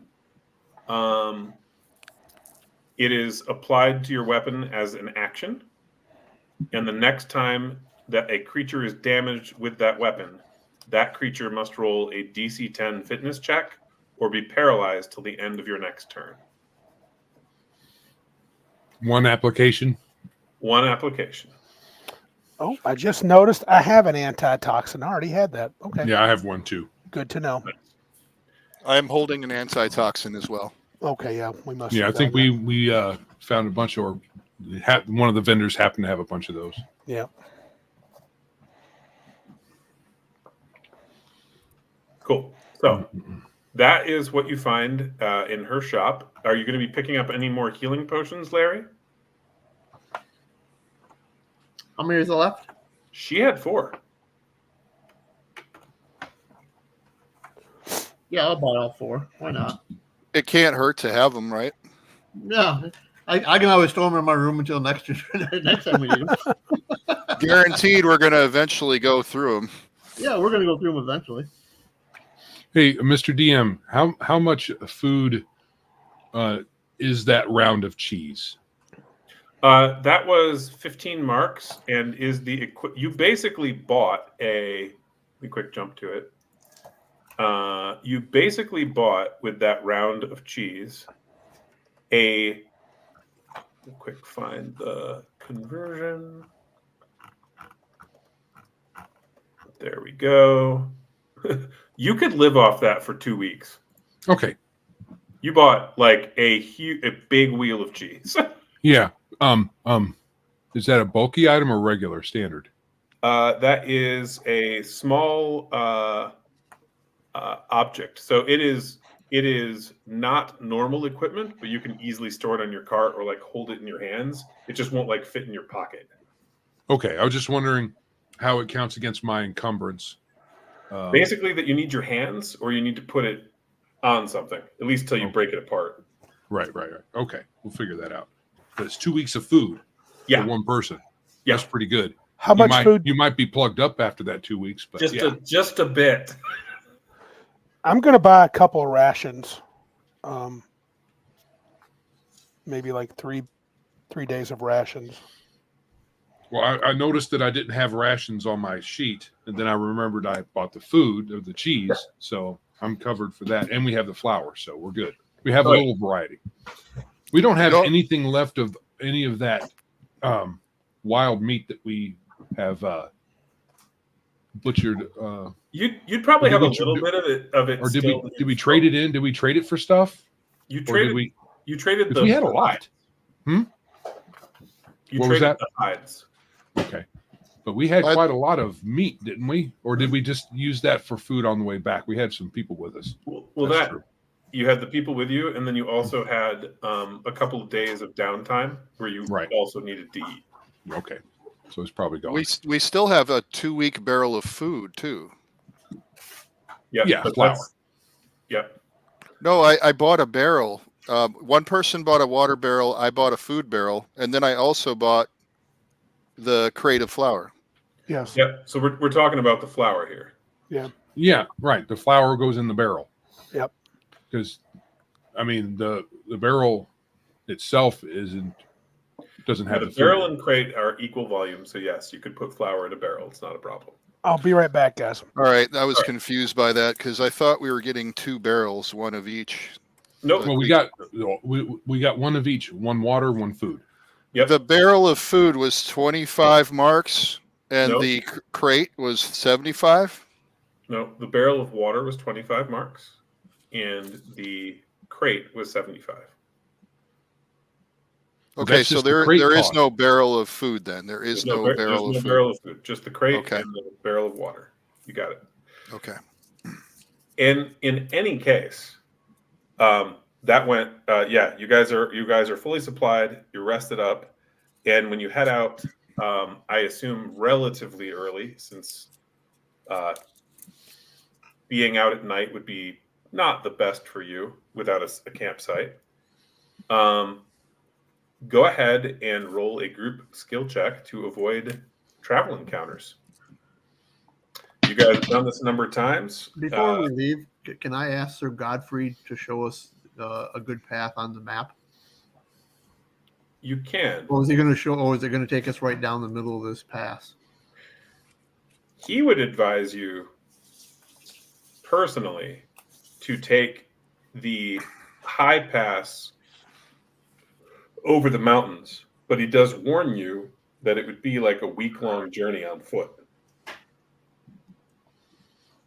But if you wanted to get there undetected, that's his advice.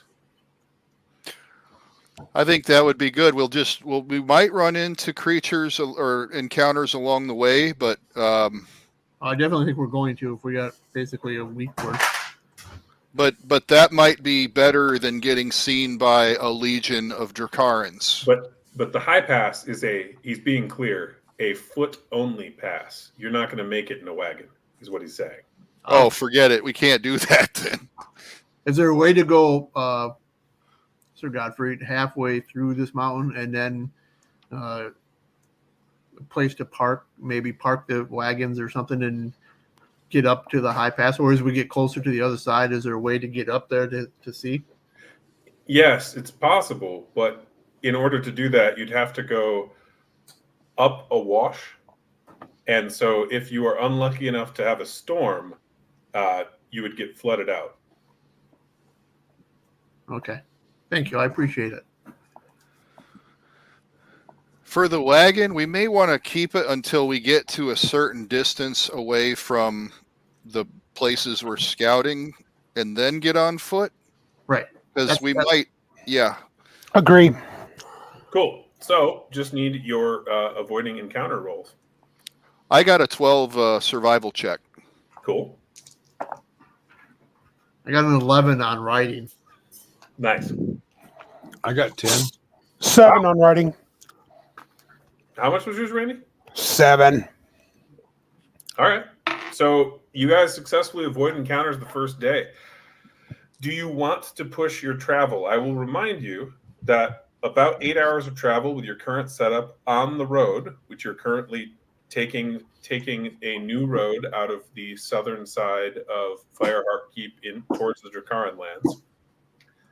You can travel 32 miles, no problem, with your cart being pulled by war horses. If you decide that you'd like to push it, you could travel further, but for every 4 hours of additional travel time, you're risking exhaustion. I don't think it's worth the risk. It's not worth the push. Let's just go at a normal pace. That's fine. Also, I think if we're moving around that late, we get tired, we more likely to make noise and get food. Well, I mean, I know that Henry over there who's watching, I know he wants you to find manticores. He's begging for them. if only. Oh, that would be such a dream come true. Hopefully there's like 9 of them. That'd be great. It's raining manticores. Let's hope we don't run into any. Yeah. So anyway, so your first day of travel goes uneventfully. It is a quiet night. Every watch, there are no problems, other than up in the high passes, the occasional screeching noise of terrifying birds. But they're not bothering you this low down in the mountain. They must be angry. It's a toss-up as to which kind of bird, but it could be thunderbirds up there. It could be phoenixes. Thunderbirds. Yeah, you don't. Getting their attention would be bad. But That was an obscure mobile game reference. I know. I caught it. Angry Birds. now, go ahead and roll for your second day, which will get you within visual range of the keep. Well, of the castle, I should say. Oh, wait a minute. I can't use riding. I'm not riding my horse. No, you can't. So I'll just use survival. okay. Oh, and I rolled better. How dumb. How'd you do, Randy? Oh, nice. 10. Nope. 14. Sweet. 7. Okay. 9 survival. All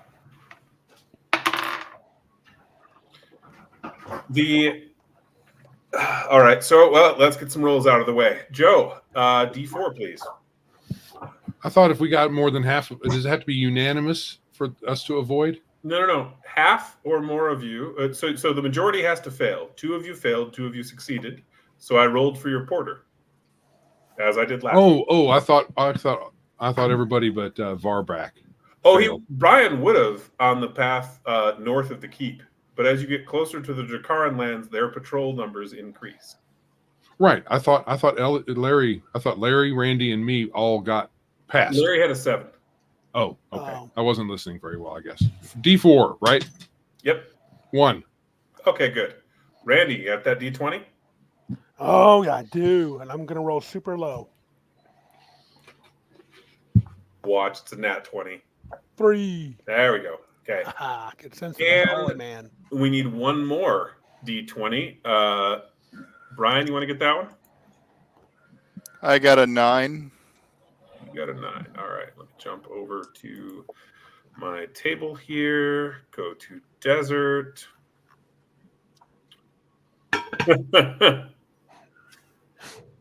Okay. I need to think about that. Sure. So the entire daytime part of your journey goes great. There are no major threats. You see the occasional creature, a couple passing merchants heading in either direction. The Drakarans have some minor trade, even with the Crusaders.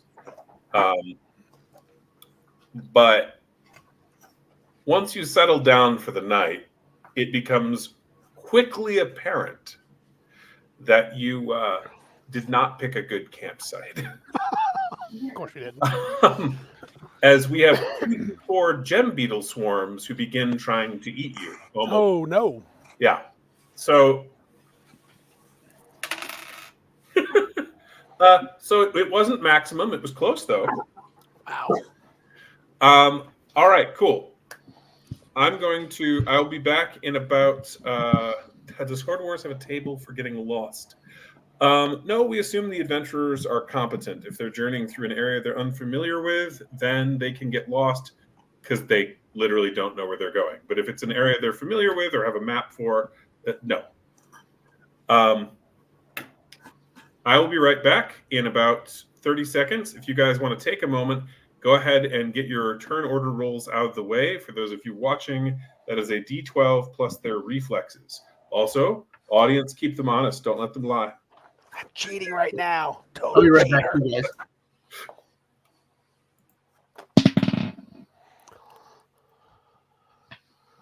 I got a 5, dudes. I have an 11. Oh, yes. I have a +3 on my reflexes, though. I have plus nothing. I don't reflect very often. No. No inner voice. No. No contemplation. No contemplation. For turn order, I got 9. Okay. Who got 9?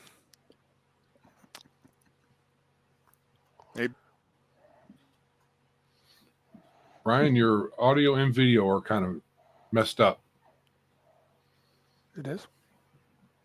Brian's? Yeah, he's frozen, Oh, and I heard his audio break up. I like what L rolled for us better. Hello. Yep, Brian's kind of. Brian has gone robotic. Yep. Oh. Yep. He'll He probably does. just disconnect and reconnect or something. Yeah, it's probably a good idea. All right. For the gem beetles, I rolled a 9. Let me see what their modifier is. You lose. I probably do. They have a modifier. Get to them.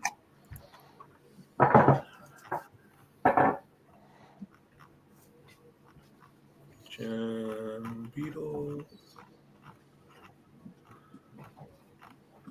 Invisible. I got shunted out of StreamYard. Still breaking up, Brian. Can you hear me? I can hear you. Yes. Can you hear me now? Yep, better. yep. I don't know what happened. I Oh. had to restart. You're still. Yeah, you got bad Sorry. connection over on your end somewhere. You're frozen Yeah. again. Yeah, your connection's not good. That's okay though. Audio's coming through for now. The gem beetles have no bonus, so they have a 9 total. So going around, how'd you guys do? I got a 9 5. for turn order. Okay, I got a 6. Joe. 11. Randy. 5. Okay, so Joe, what was yours again? Sorry. 11.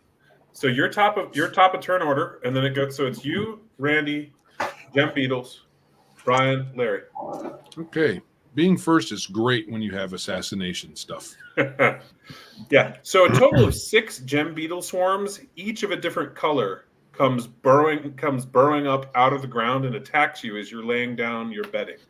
Okay. So I'm not sure how swarms work. And how close are they to each other? Oh, so there will be 1 on each of you, and then I'll be rolling. So there's 1 on each of you, and 2 on Randy, and 2 on Larry.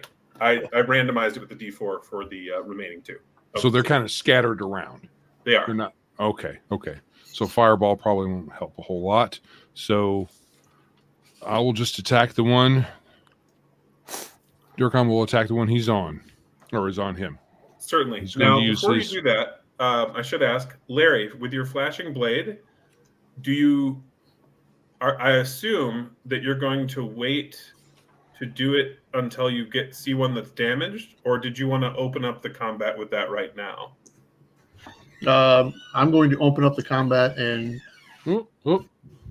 No, I know it's your turn. I have flashing blades as well. Yes, you do. So, would you like to use yours? Yes, and I will go before it, Larry. Aha. Hey, you two get those rolls out of the way. Flashers. Yep. They're both flashers. See, I told you. Blade of flashing. All right. So with the Gem Beetle Swarm, you are aiming for an 8 defense. And I do need to know which one you're aiming at. Okay. So Larry, you've got 2 on you. Joe, you've got 1 on you. So whichever one's on me. Okay. Let's see. That's probably going to be a miss. Combat. Yeah. I rolled a 3 on the die, so that's 5 altogether. Okay. Yep, that's a miss. For your flashing blade, Larry? I rolled an 11.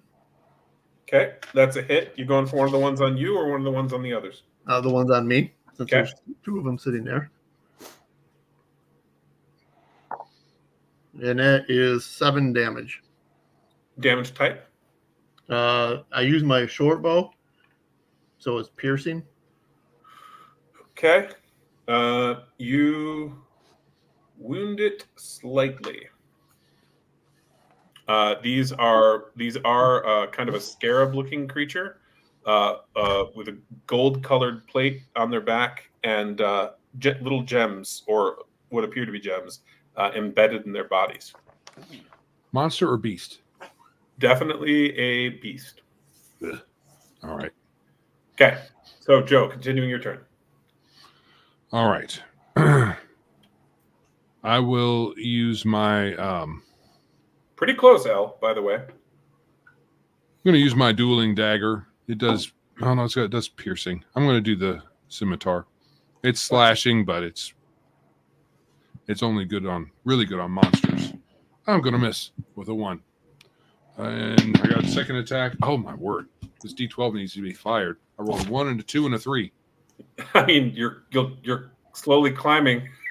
Yeah. No. The 3 was the first roll. Oh, yeah. I actually went straight down. 3, 2, 1. Yeah, you should. Yep. Oh, this is Brian. 1 sec. I will quick answer.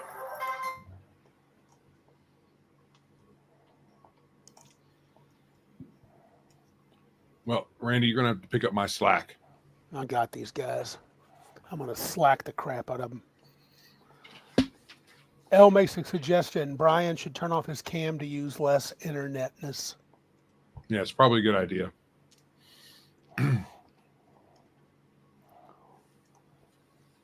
Just go with audio. Uses much less bandwidth.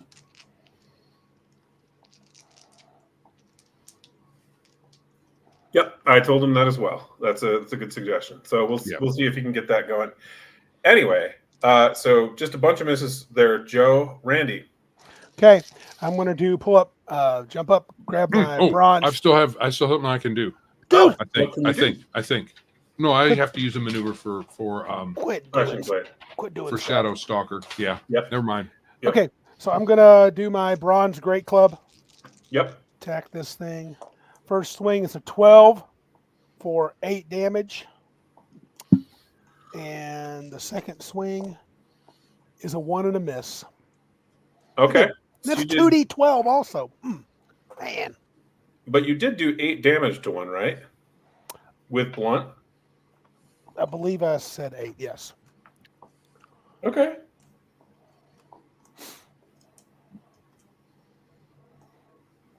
So, all right. So with that information, yeah, you've dealt the most damage to them. Priest is a pimp. It is, of course, their turn.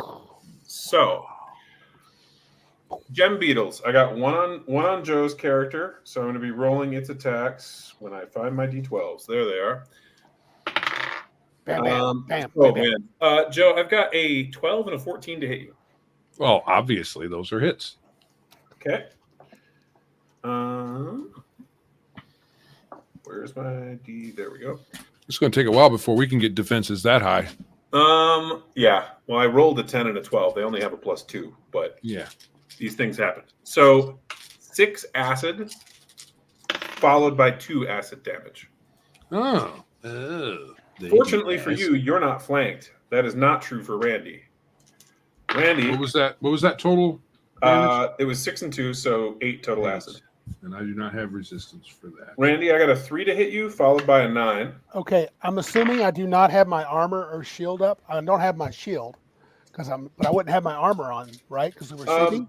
I would assume you'd wear your armor while you were traveling before Okay, you actually. very well. So I've got an 8 defense and 9 will hit me. Okay. And then I have so the first one will deal a total of 10 fire damage. Whoa!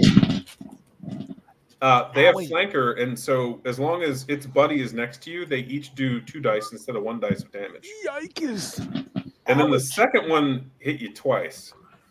Whoa! I may be down. Yeah. For 9 lightning. Jeez. Okay. Followed by 8 lightning. Yeah, I'm down. Okay. So these 2 have you down. They also have the most wounded one. One is on. Oh, Brian and Larry switch spots. Well, fair enough. I'll just organize it. All right. So Can you hear me? I can hear you. Yes. So 2 on Brian. I've got a man. I'm rolling good. 10 and 12 to hit Brian. They only have a +2. Yeah, of course. I've got a. Let's see. You've got 1 on you, so that's 4 solar and 2 solar. Total of 6. Larry, you've got 2 on you. I've got a. What is your defense? 8. Okay.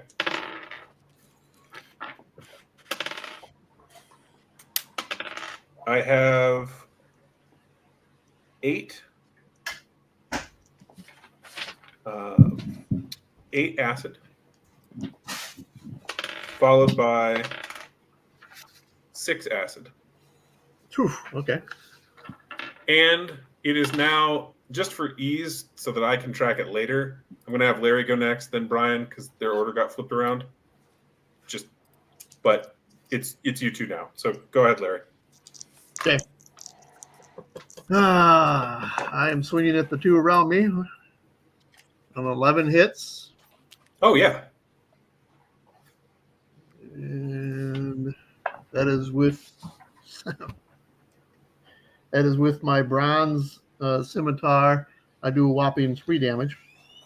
On 2 dice? Oh, 2 dice. Sorry. 6 damage. I rolled a 3 on both of them.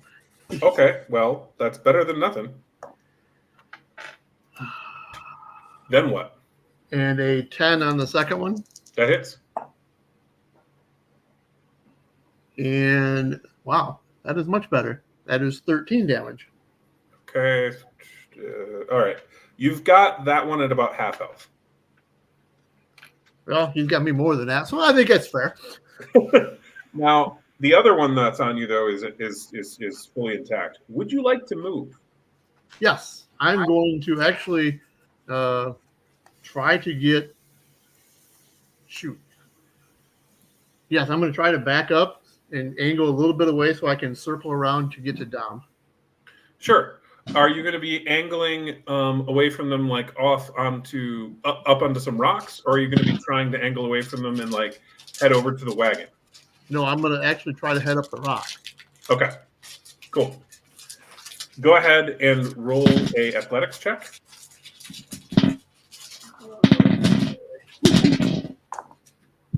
That would be a 13. Cool. You clamber up the rock and are out of their immediate reach. Ryan, if you are still connected, go ahead.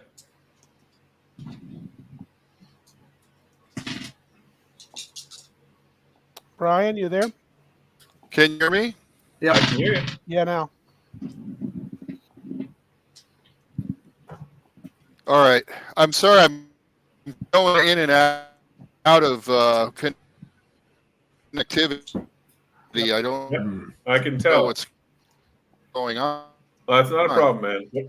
What I will assume, for our purposes, unless your connection gets reestablished, I will Oh. assume that you and the Gem Beetle are engaged. To be married. Well, to kill each other, but sure, why not? Sometimes it's the same thing. Now, and then, guys, just let me know if you can see whether or not he's better connect. He gets better connection. Till then, Joe, you're up. It's All top right, of round. so- It's a new round. We got one man down. One man down. All right. I think I will go ahead and cast haste as my maneuver. Who's the target? Me. Okay. And I will get my immediate action now. Mm-hmm. Immediate extra action. Mm-hmm. And I'm going to try attacking one more time.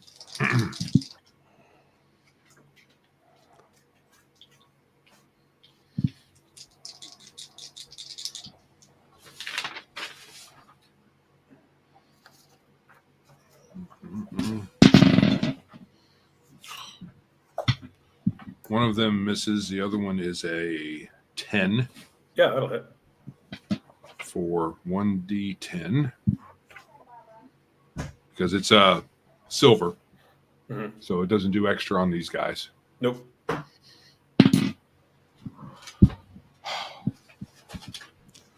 1 point of damage. Okay. You what are you going to do with your next action? I think I'm going to. These guys are acid, right? I'm just going to cast a flare. Yeah, you've got a mixture of them on you, but the one on you are acid. Yeah. Yeah, the one on me. Yeah.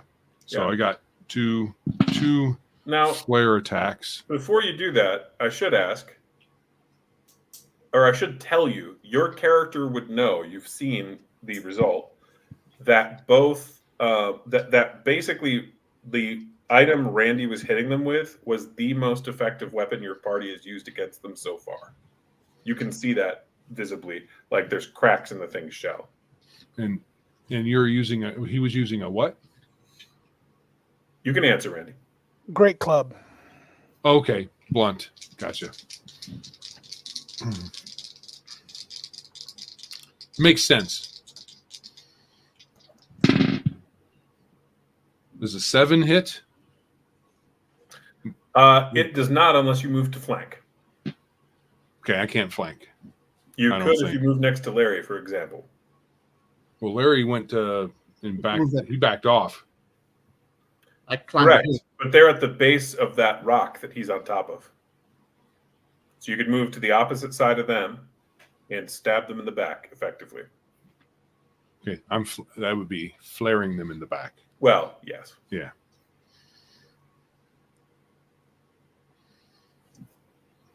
Yeah, why not? Cool. So 2 hits, that's 4d6 of fire. 46 fire total. All right. No, 4. I haven't rolled yet. I said 4 dice, not I know. 46. I was repeating it back just to verify. Oh, okay. Because I had 2 attacks. The other one was a 10 on the die. So, oh boy, I'm getting this crap for rolls today. 9 damage altogether. Okay. Count. That's almost 1 down. Larry, the one you'd previously wounded, he moved up, blasted with fire, and you can see that that several members of the swarm have been killed, and well, let's just say the others are looking for sustenance. Randy, go ahead and roll your bleed out timer. All right, baby. Sacre deux. 2. Mm-hmm. Okay. I'm going to be rolling for Brian. Okay. Larry, go ahead. Okay. As you can see the beetles moving. The one that was on Joe is moving over so the one that was on Durkan is moving over to Dominus's body. Yep. Joining the other two swarms there. I want to jump towards them, and I'm basically going to punch down, but I'm also going to go berserk. Cool. So as you do that, just to clarify your target, are you jumping for the 3 swarms on Dominus's body? Yeah. 2 swarms at the base of the rock you were standing on. I'm going towards Dom. Okay. That's why I climbed up, so I could try to get over them, basically over the 2 that are right below me, and I'm trying to save Dom. Can anybody hear me? Yeah. I can Yes. hear you. So I am punching them as a brawler. So a 11 and a 9. 11 and 9, you're aiming for an 8. Both hit. And these are D10s. And because I'm going berserk, I get an extra die. You do. So that is 10 on the first punch Mm-hmm. and 8 on the second punch. And that was blunt? Yes. Okay. You take one out entirely. The other 2 swarms by you are at full health, however. Well, one is 1 point of damage, but basically full health. Okay. Now, And can I then, at now, and I don't know if trying to think here, can I grab a healing potion and pour it down Randy's throat? you could if you had an action. Okay.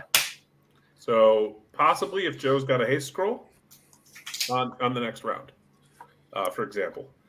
Now, the ones at the base of the rock were attempting to get up to you. They're rather than attacking. You, of course, moved. However, one of them actually climbed up on top of the rock. The wounded and largely disabled swarm is still at the base of the rock. Okay? And then, Brian, go ahead and roll your attacks from last round on the swarm that was fighting you. Okay, I'm gonna put the bronze signet ring on, and I'm gonna punch a swarm of beetles with it. Absolutely. Just beating them over and over. Yeah. That's great. Okay. Man. Or maybe I'm just backhanding them. I don't know. How about a 9 to hit? Yes. 9 damage with bronze. Okay. Extra blunt, die. Yep. Extra die of damage. Extra die is 7, so 16 total. Awesome. You drop that thing to 8 hit points, and then you have this round's attacks. I have a second attack for natural weapons. Oh yeah, you do. So you should roll So that. I'll do that. Yep. 8 to hit. That it hits exactly. Yep. Okay, for 9 total damage with the extra die. That kills it with 1 hit point to spare. So that would mean this round, the one that would have attacked you wasn't there to do it. And now you're in the position where it's your turn, and you can either, basically, there is a beetle swarm on top of a rock that was trying to get at Larry's character, but Larry jumped off it, so now it's just up there. There's a badly wounded swarm at the base of the rock that Joe's character is attacking. And then there are 2 full health swarms going over to try to eat Randy's character's body, which Larry, his character, leapt to try to help, and he dropped 1 of the 3 swarms. Now there's 2 left. So where do you want to go to help? I'm going to help Larry first thing. Okay. So when you head over there, you can move into a flanking position on one or the other swarm, not both. I'm going to risk getting attacked and give him a potion. Okay, perfect. I've got you over there, and you give the potion to Randy's character, so Dominus gains 10 health. And Randy, you're muted, so go I'm ahead back. Yep. Yeah. Gotcha. 10 Perfect. points. Yay. Nice move.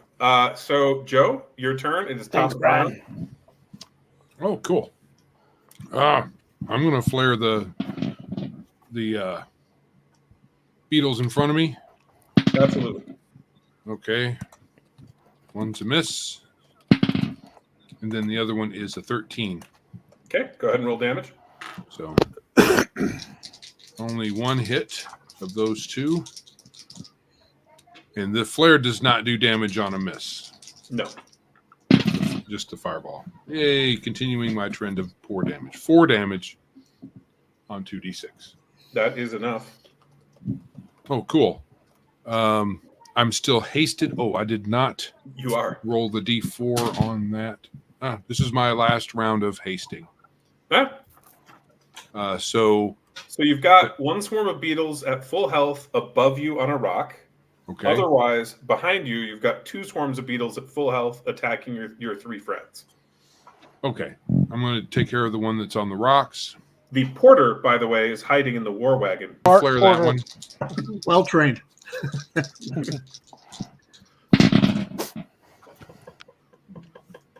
A 10 and a 9.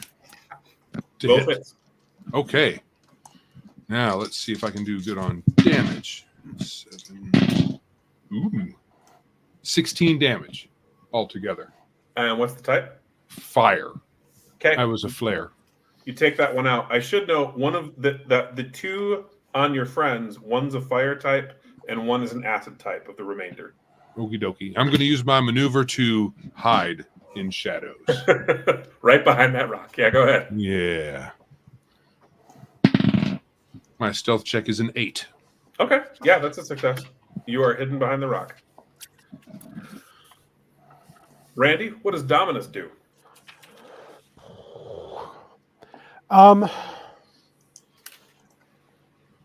We got 2 swarms left, right? You got 2 swarms. You are prone between them. Slumber. Slumber on the swarms. I like your Willpower. plan. Willpower 10. Sleep, Okay. little beastlings. They have a +3. Right.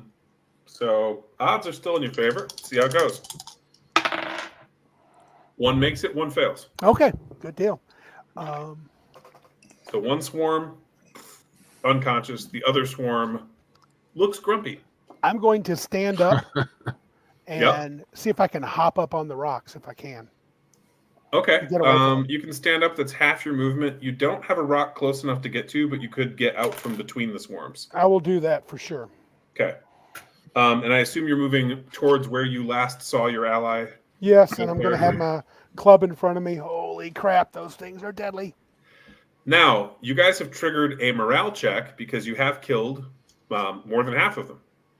So, for that, Larry, could you please roll a d4, and then we'll read what the morale says. That would be a 1. That would be a 1. So, on a 1 or a 2, they break and run. So, the remaining swarm that is conscious immediately burrows down into the ground. Ugh. I'm going to walk up to the hole and flare it. Well, before that, though, Larry and Brian would get to act. So I think Brian's connection's out again. Can you hear me? Yes. I Yes. can hear you. Yes. Okay. Yeah, I apologize, everybody. It's been a real problem tonight for me. It's all right, man. Not a problem. I it cut out when you were assigning the attacks and damage to me on the attack of opportunity. So I need to know how much damage I took on the previous round. On the previous round, I think it was like 6 or 8. But right now, you have the opportunity. 4 swarms are dead. 1 swarm is unconscious, and the last swarm is burrowing underground trying to escape.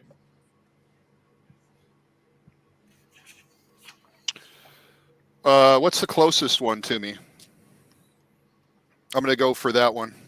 They're equidistant. If it- essentially.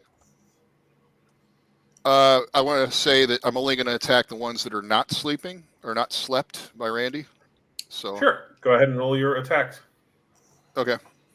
First And attack. do you have anything that can reach deep underground, like a ranged attack or a thrown weapon or something? I'm gonna loot. Can I use a lunge attack to go one extra combat space and Yes. attack underground with it? Yep. Okay. Yeah, down into the hole, not through the earth, but in the hole. Yeah. Yeah. Okay, so that's a 11 to hit Nice. with the bronze signet ring, and I do only 4 damage with that first attack. The second attack, that's going to be a 13 to hit, and that's going to be 15 damage on the second attack with the bronze signet ring. Did you say 16? How 15. much damage? 15. Yeah. Okay. It's severely wounded, but not dead. It is Larry's turn. I am going to punch the one that's asleep because I'm still berserking and I'm pissed off. Oh, yeah. I just rolled a crit on my first hit. Sucks So- for them. That's bad for them. Yeah. Good Because- morning, Beatles. Die, die, die. Well, it's two D10s, Mhm. and then I double it, correct? Yes. So 18. So I just did 36 damage to that thing. Wow. Well, wait. Did you take the feature that improve your fists? Yes, natural weapons. It adds the Oh no, heavy Valor. Yes, property. Valor. Yes. It adds the heavy property, so you actually have another die, and you're doubling all 3 dice. So I have. Oh, let me grab another D10 then. That would be 50 total. So they're dead, Cause a minor earthquake. pounding the earth. Did I cave in the one that's underground too? No, but I will say it is definitely running scared. And Joe, if you would like to chase it with your flares, feel free. Randy, what are you doing? Slam of the Apparently, dumb stuff. Sorry. Yeah, yeah. I'm gonna zoom in on revoke Joe. your Don't permissions. You Revoke. stop threatening me. Are you Revoke. threatening me? Are you threatening me? I'm gonna stick my finger in the hole and cast fire down in it. All right, go Fill ahead. that hole with fire.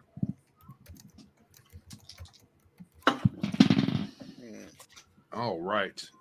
So 13 and 10. 2 hits. 15 damage. Nice. It had 5 hit points left. It's toast. All right. So apparently this is a popular haunt for these beetles. So everywhere there's a hole where they came up originally, Yep. I'm going to douse it with flame. Yep. I'm going to put my finger in all the holes. Okay. Is it Dominus's plan to do something similar with his solar blasts? Well, if we're sticking stuff in holes, I guess I'm down. I am a priest after all. No, I didn't say that. I didn't say that. That was not me. All right, very well. I will solar blast the holes. Okay. Okay. That will discourage more beetles from joining you in your camp. To be fair, And- there's actually more teachers that do that than priests. You're not wrong. That's a fact. And it's leaning harder and harder towards female teachers. Correct. It's weird. Yep. It is. It's, well, abnormal. Yeah. Correct. Well, but there's a spirit, I think, influencing all that. I agree. Yep. Go ahead. Sorry. Now, the rest of the evening passes uneventfully, despite incredibly paranoid watches. No more creatures come up from the ground to try to eat you. Did I this like when happen those like guys- right before watches started or something like that? Yeah. Okay. Just as you're like getting your bedrolls ready, they popped up and attacked you. So otherwise, peaceful evening. You are only a mile or so from the castle. The only reason it cannot see you is because you are in this kind of winding pass, and so they don't have a straight line of sight to you. But you are quite close, and we're likely to run into Dracarans. You just didn't happen to roll that. So is it now the next day? Yeah. So I get my berserk back, Yes, you do. and I'm full health. Yes. Oh yeah, I'm down 8 hit points. Yes. So the orcs would have recovered their health. The others will need to be healed in some way. Mr. Nichols, Yes, sir. can you perform healing before we bed down?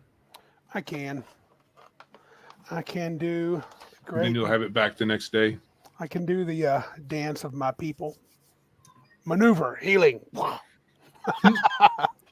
How much does that heal for? I'm almost max. I have 10 hit points, so I now have 20. Cool. So Close. you've got you. Are you going to also heal Joe? Oh, yeah, sure. I can heal. I didn't Joe. ask for you to heal yourself. Oh, I thought you wanted to see the dance of my people. Okay, my bad. Well, I will touch you appropriately. Add 20 hit points. Shoulder massage of healing. Yes. Healing touch. Wrong bar.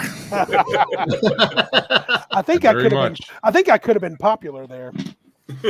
This is an elf whose gender is not ambiguous, shall we say? Okay. So, but no, yeah, it is a little odd that it's called healing touch, but it kind of makes sense. It's all right. No, it's good. Yeah. Dominus, can I get a potion to put back in my pocket so I have one to revive you again? Roger. Here you go. Thank you. So I'm down to. We ought to keep track of how often we bring you back from the brink so that you can heal the rest of us. Okay, everyone, hold on. We need to wake up the healer. Dominus is down again. First round of combat. I have fallen how many times in the first round of combat? At least 3 times. At That's least, awesome. yeah. That's hilarious. I thought it was the almost others- every combat. But I will heal Randy, you. Poof. Randy, that's partly because you're not choosing to use that maneuver to keep yourself up. Right. I don't think about it. So even hold on though. But if It's I a go maneuver. down, but if it go okay, hold on. So to keep myself up, healing. That's the healing shout. Sorry. If I fall though, I can't do a maneuver to heal myself though. Not once you're down, but as Right. you're taking the damage, you could. Like as So you're like, So if you hit me once for 10, I can go shout, boom, and I'm Yeah. back. Oh, even when it's not my turn. Okay, good to know. I didn't know that was an option. Yeah, Okay. yeah. I would say it'd be a good rule of thumb to, if you're down, and the DM says you got hit, but he hasn't given you damage yet. right. Go ahead and do that. Yep. But once he says you've been damaged and you're KO'd, probably no good. Elle's bringing Wait. some good advice. Leave me in the truck until I'm needed. Like the first aid kit. That's fair. Well, so Well, here's the thing, though. If we do that, you're our natural target first. So True. you take a couple blows away from the rest of us to start with. So, are you guys going to be pursuing the plan you described to me, which is basically now posing as a couple of orcs with some, with a couple of human and an elf slave or servant going into town to buy some more? The possibility to buy slaves. Yeah. So we'll have to, unless we pose as overweight slaves, we probably have to take off our armor, because that probably would be a kind of a giveaway. Yeah. So the armor, if you were to look, normally armor can't be worn at formal events, or in this case, probably by slaves. Gambesons are an exception. I don't know if any of you have a gambeson, but nobody would really bat an eye if you were wearing one. No, I have brigandine. What is Brigandine. brigandine? Is brigandine metallic? Yes. Brigandine is like bolted plates with cloth between them. Oh. Yeah. That's what I wear as well. Yeah, brigandine has a more. Gambesons can have small. Can't Gambesons Rivets. also have little small rivets? They have rivets. So imagine a Gambeson with more metal. Yeah. It's still cloth. It's still I guess we'll have Cloth to backing. maybe, if we can, I guess as we get closer, should store the. L is correct. It can involve leather, but typically no. I mean, some leather. One of the reasons is because, without getting into it too much, leather is very expensive and hard to replace at armor quality. Unless you have a real weird society. Right. Well, I mean, if I have to, that's what I'll do. Yeah. I'll take the armor off, and if we Yeah. can place it somewhere safe on the horses, or Yeah. I mean, it would So still it makes our defense a 0. 6. 6 is the base 6. defense if you have no armor. Oh, okay. Because you still can be missed. I mean, all we're doing is scouting, guys. Let's not forget this. Yeah. We don't have to go in. We don't have to kill a single Drakaran. Right? Yes. We don't. We'll see how trigger happy your fellow scouts are. Right. And let's keep Peter near the cart this time. Yeah.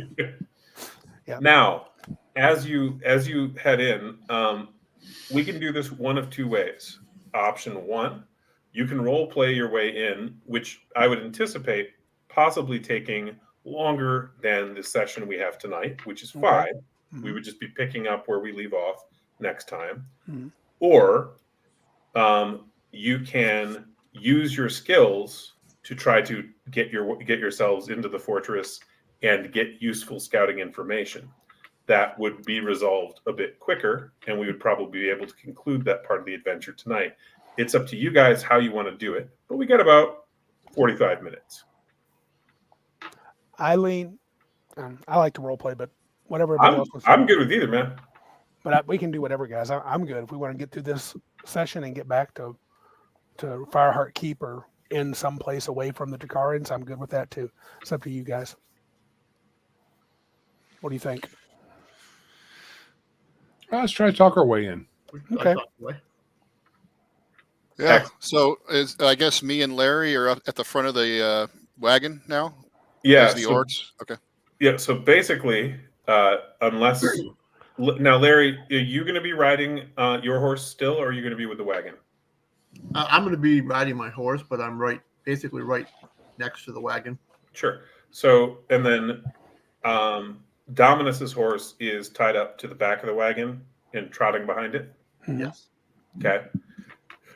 And then who is so I assume that Peter is driving and the other two are inside the wagon out of sight.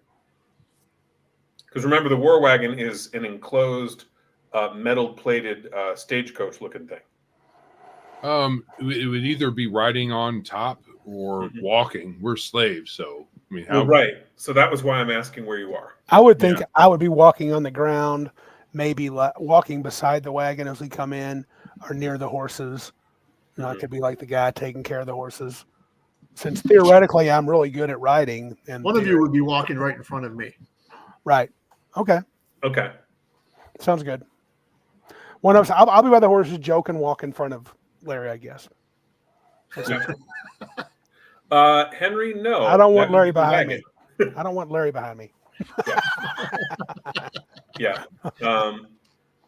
So you didn't save me last time. So Larry, since you're up front, and it sounds like your elf servant is with you, right? Joe's character. Yes. The two of you would probably need to open this up, because as you approach the Drakaran stronghold of Rudkhan Castle, we need to find out what is happening. So we're going to be rolling a d4. On a 1 or a 2, this would be normal. One of their patrols will intercept you before you reach the castle. On a 3, one of the other guardian creatures will intercept you rather than a normal Drakaran patrol. And on a 4, you approach the castle entirely unmolested. Go ahead, Joe. 4. You're my servant. I thought I was. Yeah, I'm the slave. You're the one that's roll the running. dice. You're Roll running. the dice, slave. Go for it. Roll. 4. Okay. You approach. No enemies come near you. Even the dragon flying overhead ignores you. Oh shit! Oh my god! It's a freaking dragon. there's a dragon slowly circling the castle. Mm. Okay. But you are able to get right up to the castle gate before anyone even calls out to you. And to be fair, you're a small force. You're no invading army. So from the gatehouse, a creature calls out to you in Draconic. Do any of you know that language? I do not. The flaw in her plan. Ah! Ooh. Joe, you're muted. Yeah, Joe, you're muted. They got to speak orc because there's orcs around. I speak orc. Well, yeah, I know you speak orc. You are an orc. So you So you orcs speak orc, sir.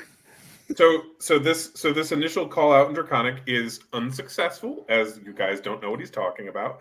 But you could roll a language check if you'd like to get the gist. I try to listen in closely with an 11 on the language check. I rolled a 10 on the language check.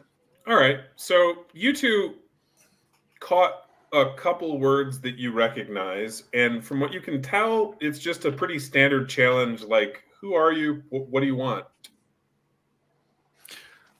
In Orcish, I say, we are here traveling through merchants, and we have slaves and servants with us.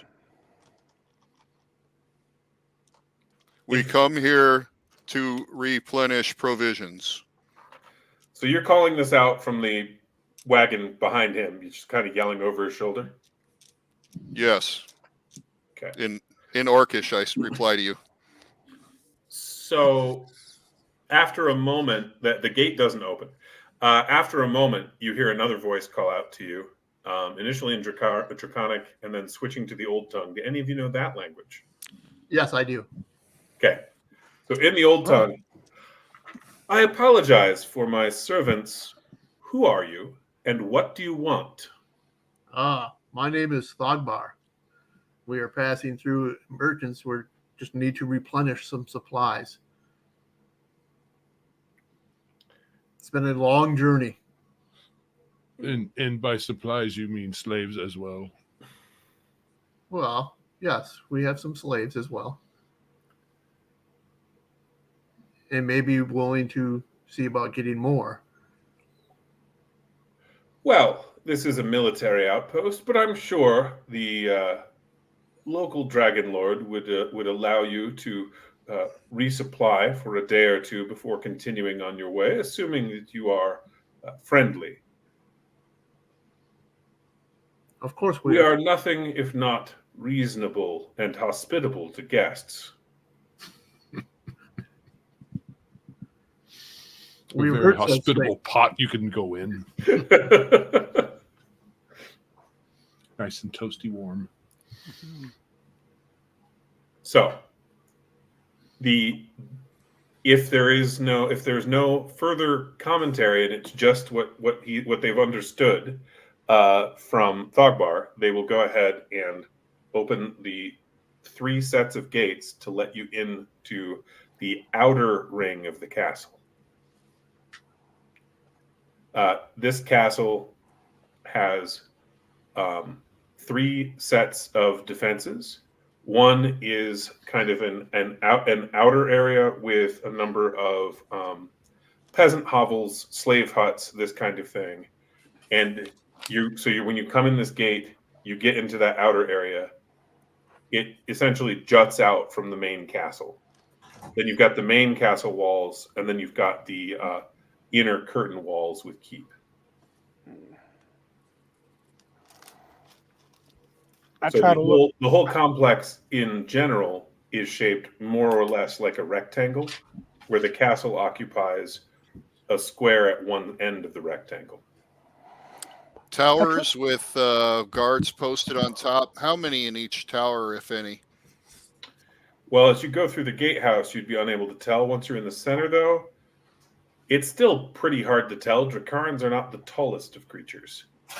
But On the ground, how about? I'm just trying to count, and I'm also trying to see what they're equipped, what their weapon loadout Sure. looks like on each one. sure. So go ahead and roll a investigate check, or if you'd like, you could roll a deception check. I get a 7 on investigation. Okay. You're in this outer area where with the slave huts and like peasant hovels and stuff, and you don't see a lot of soldiers here, but what you do see is a recently built. You can tell because the stone is still shiny. It hasn't weathered where it's been cut. Um, a recently built stone set of stairs leading to a flat platform where it's clear that someone can be chained or suspended in midair.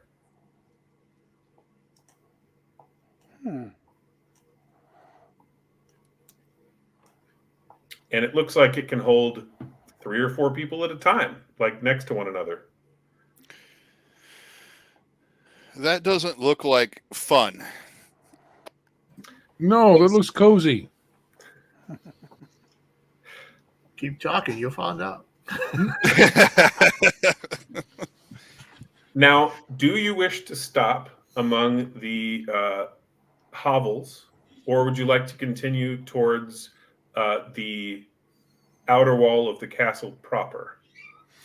Probably ought to secure our lodging for the night at least, so that we can close on that eventually. Well, that's what I was asking. Yeah. Okay. Would the doesn't seem like the merchants would want to be around the hovels. If we're going to be doing any trading, it'd probably be better to try to get inside the inner keep. Okay. Any trading, any slave bartering, or anything like that. Out here is just a bunch of support slave type people, right? Yeah. There's also a couple of wells, and there is a dive bar. We can probably replenish our barrel of water from that as long as the water is clear. You could replenish your barrel of water at either of the wells. Yeah, we'll top off our water, make sure it's full. I'll do that. I'll Oh yeah, you're the slave.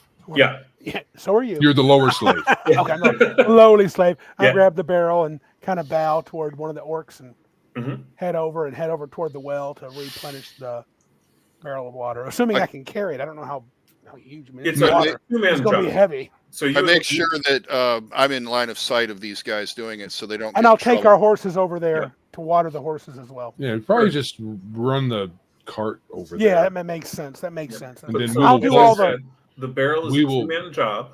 Yeah, So- I'll be there with you. Perfect. So the two of you take the barrel and you've got it set up and you're hauling buckets of water out and filling the barrel bucket by bucket. I try to subtly look around and see if anybody's like watching us closely or they're like, whatever. Well, that's so go ahead and roll a intuition or an investigate. They would be used for the same type of thing in this situation, but they would give you different details. Okay. Neither one, but I will shoot for intuition. 10. Sweet. 10. You definitely feel like you are being watched, Okay. but not by the Dracarans. Oh, some of the slaves? Interesting. I try to look at them. I just try to, if I get a chance, I'll kind of study the slaves. I don't want to be too obvious about it, and I'm not particularly good at deception, but I'm going to attempt to see if, like, do they look like maybe they could have been humans from the keep, like other scouts? That's what I'm looking for. Most of the slaves are halflings. Oh, okay. There is a small percentage of humans, maybe 5 or 10%, Okay. but the rest of the slaves are halflings. Okay. Because the nation of Rundar, which the Dracarans conquered, was the halfling homeland. Oh, okay. All right. So you see a number of halflings watching you, and with that check, you do notice a couple of them have partially visible religious tattoos. Ah, I don't mean they're invisible. I mean they're partially covered by like clothing. Yeah. You're only Yeah. seeing bits and pieces. could I use my faith to be able to perhaps divine what that is? Yeah. All right. I will attempt. Faithitude. 7. Well, that would give you basic knowledge. So you recognize partial. So you wouldn't get like a specific religious order or something, but you'd recognize that several of them are symbols of the creator. Revolution? No. Your job is to get water, I know. slave. Yeah. Water I get slave. water. I have I definitely have some sympathy for these people. Man. Okay, so I'm going to finish my job and bite my tongue and head Hurry out. up! Hurry up! Yes, master. Get we're your almost work done. done. We're almost done. As you say this, you see one of the Dracarans, armed with a whip, begin beating some of the slaves who are watching you. I see this and I go and give a backhand slap to Dominus. I told you to do it right. I'm sorry, master. I'm sorry. Yeah, that makes sense. I'll do With better. the- I'll do With better. the hand without the signet ring. That probably not. Oh, yeah. Double damage. And Randy's down. He's down again. So, you can tell the Dracarans are watching their slaves closely enough to try to keep them from congregating, and a number of them had congregated to basically see you guys. Right. Alrighty. This So- is all an act. I don't really think that, Dominus. Okay. Once you've got your Pretending, water dude. barrel refilled, Mhm. where do you go? As I said, there's a dive bar. There's a couple of small, kind of dingy shops, but the main area of interest, if you have items of value to sell, would of course be in the castle proper. I say, hey, well, you guys are leading. Come on, get that loaded up so we can go. Load it You up. Yeah, we too, did- Durkon. Hurry up. We're already done. Why are you? Well, why you're- do you keep acting like that? Smart. What did We're you done. tell me? Backhand. You heard me. I punch him in the bicep really hard. All right, so you guys head over by the castle, and when you get to this inner gate to the outer wall of the castle proper, but it's inside of this little complex of slave homes. When you get to this place, you hear the same voice call out to you as from the previous gate. He had time to walk along the walls and get over here. Still You go- speaking old tongue? He does. So I respond, we would like to enter and see if we can make trade. He says, certainly. Now, to enter the inner keep, we will need to search your wagon. There was an unfortunate incident with some alchemist fire years ago, and as a result, precautions must be taken. Of course. We really don't have any. Well, we have some stuff in there they might want to take from us, but we don't have any kind of contraband or anything.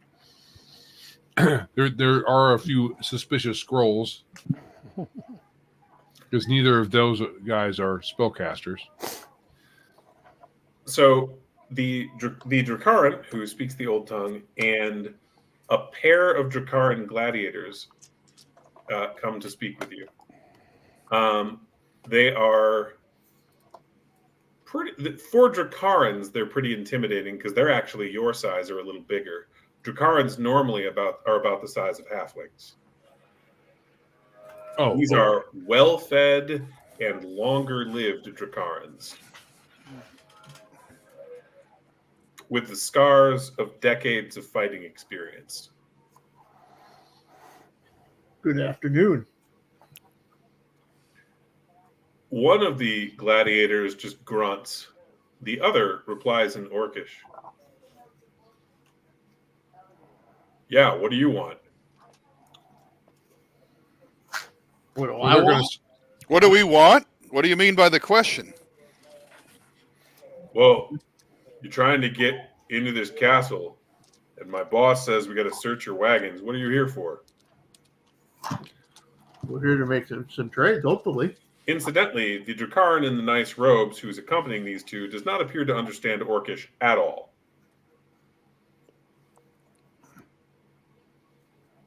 Oh, everything I said just went by him. Right. So the Dracaran is being pretty gruff, like orcs tend to be, and is like, "What do you want?" And you're responding in kind.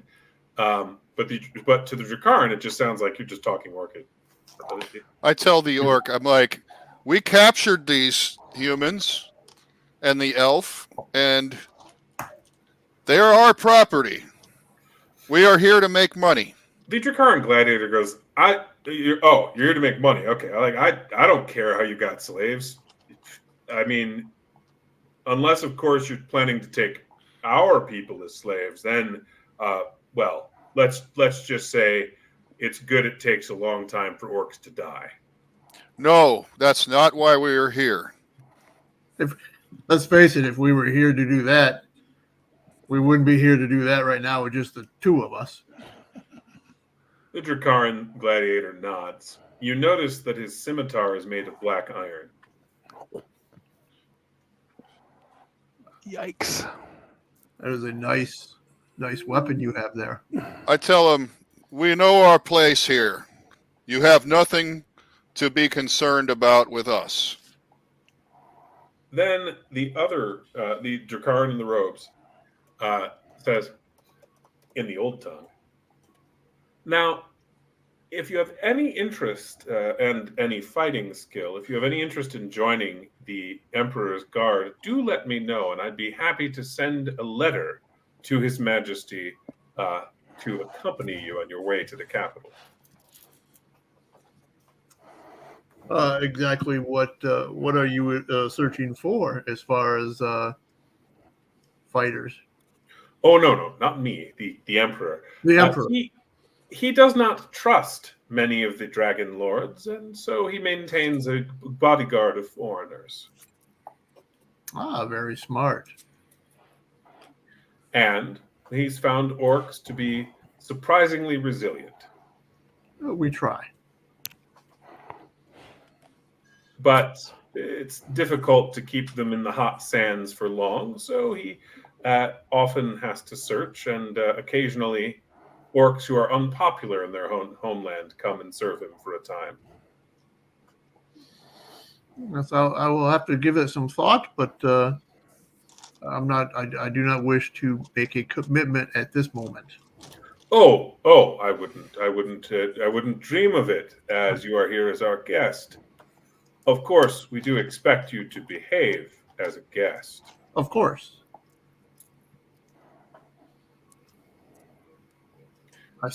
I have no intentions of doing anything but behaving. You aim to behave, huh? So the two gladiators are searching through your wagon. Are you guys trying to hide anything specifically? If not, they'll just kind of be going through your inventory and noting a larger amount of scrolls than they were expecting. Not to mention some extra armor that they weren't expecting. Well, our alibi is that we've captured these guys, and that's where that stuff came from. So that may be if they even ask you. What I was getting at was, are you making any effort to hide anything? Yes or no? I'm going to make sure that the scrolls and anything that like that might be suspect to them are at the bottom of the chests, buried under other things as much as possible. We really don't have a method of hiding them. We're just burying them. They're just in the chest. Just concealing them, covering them up, basically. That's it. As if we didn't consider them and they're insignificant to you. That's not bad. So After the gladiators look, they go and report to their boss, whispering in where his ears would be. He nods and points behind him, and the two of them leave, heading up the stairs. And he calls out to them in Draconic after, and a few moments later, if nothing changes, If they're out of earshot, I want to say they something are to my not out of friends. earshot at all. Okay. Well, if I find an opportunity where they get far enough away they won't hear me, I'll start making strategy with my teammates here. Right. So the noble is still there with you, the Dracaran with the robes, but he calls out after them, and a few moments later, if nothing changes, 24 smaller Dracarans join him, but without the gladiators. That sounds good. The noble does not speak Orcish. Is that right? Nah, it does not appear to at all. No. Old Okay. time. Yeah, I don't have it. I do, but I'm trying to think what to say to him. Are you scared of us? Are you bringing this many? I go and slap the two slaves again. You're doing it wrong, I tell him in his own language, Mercian, I guess. Mm-hmm. Yes, master. Sorry. I stand a different way. You slouch the other way. Yeah. Yeah. So Larry, you say you mentioned that I just note. Hey, why you bring this many? he says Did you find to unload your wagon, of course. unload? You can't trust slaves with trade goods. I'm not a slave. Are you saying He you don't? looks at you strangely and says, I'm mistaken here. I may have misunderstood. he looks at you strangely and repeats, so they are here to help port your goods out of your wagon into the guest quarters. Oh, the guest court. Much appreciated. My understanding. It's been a while of the old tongue. Yes, and slaves cannot be trusted with gold coins, potions of various sorts, I agree. scrolls, and so forth. You noticed they were walking in front of me when we came in, because I don't trust them either.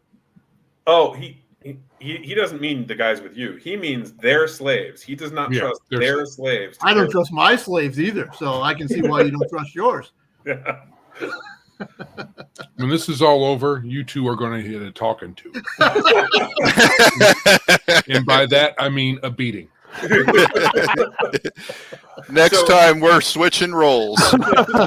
Yeah. So he Hey, just remember, this was Dom's idea. so he I'm cool with it. So he will basically, your wagon is unloaded by these guys in multiple trips, and then you can follow them up to the guest quarters. They do not let your wagon into the castle. Once it's been unloaded, they do have the slaves. They do have some slaves basically bring your wagon and horses over to a stable outside of the castle proper. And in that stable, there's a little detail. There are 2 levels, and the horses are brought to the lower level. There are ramps leading up to the upper level, not stairs, ramps. And in the upper level, you occasionally see gouts of flame and lightning coming out of it. The stable is entirely made of stone. It's for dragons. A stable for dragons. Well, no, close. Drakes. Well, they don't. Maybe they just didn't have a lot of wood.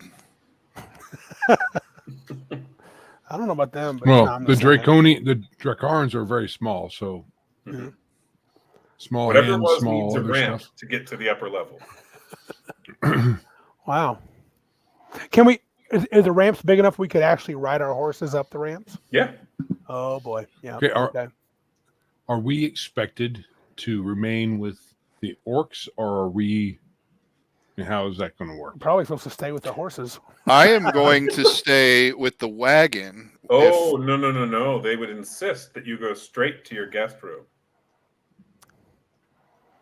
Now, you might be allowed to send your slave to the wagon, but the two of you are honored guests, and they would be greatly insulted if you left them to deal with the mutiny of your steed storage.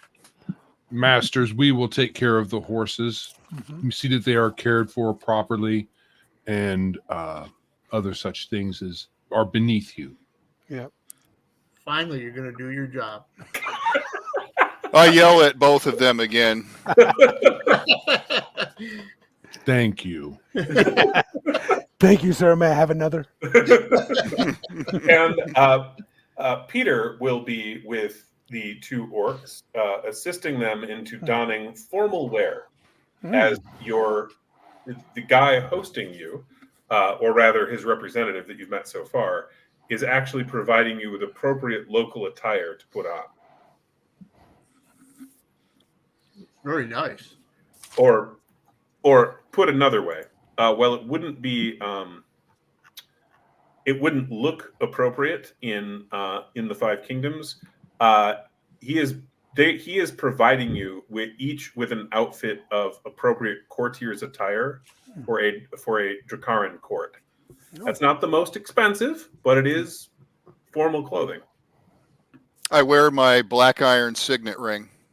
Mm-hmm.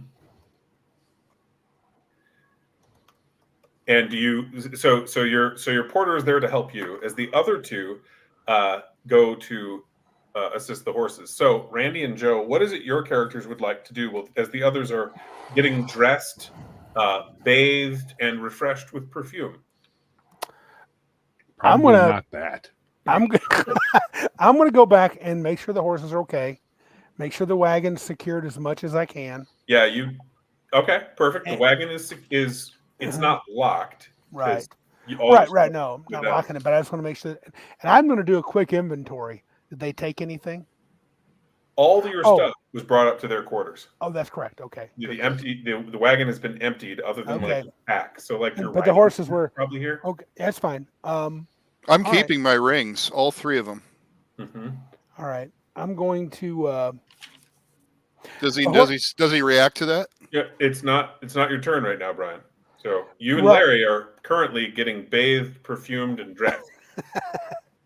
They're touching all your parts. I was going to say, did they leave? Did our horses? Did they take the brigandine and everything with them, and all our weapons and stuff? Yeah, they hold everything up. Okay, then I'll probably just act like I'm working, cleaning stuff up, and I'm eventually going to find a place in the hay and just get comfortable. I assume that's where I'm at. All right, you hear above you scratching noises, belching, and see the occasional flash of fire or lightning illuminating the entrance to the stable from above, as the creatures on the level above you are spurting that out the windows occasionally. Joe.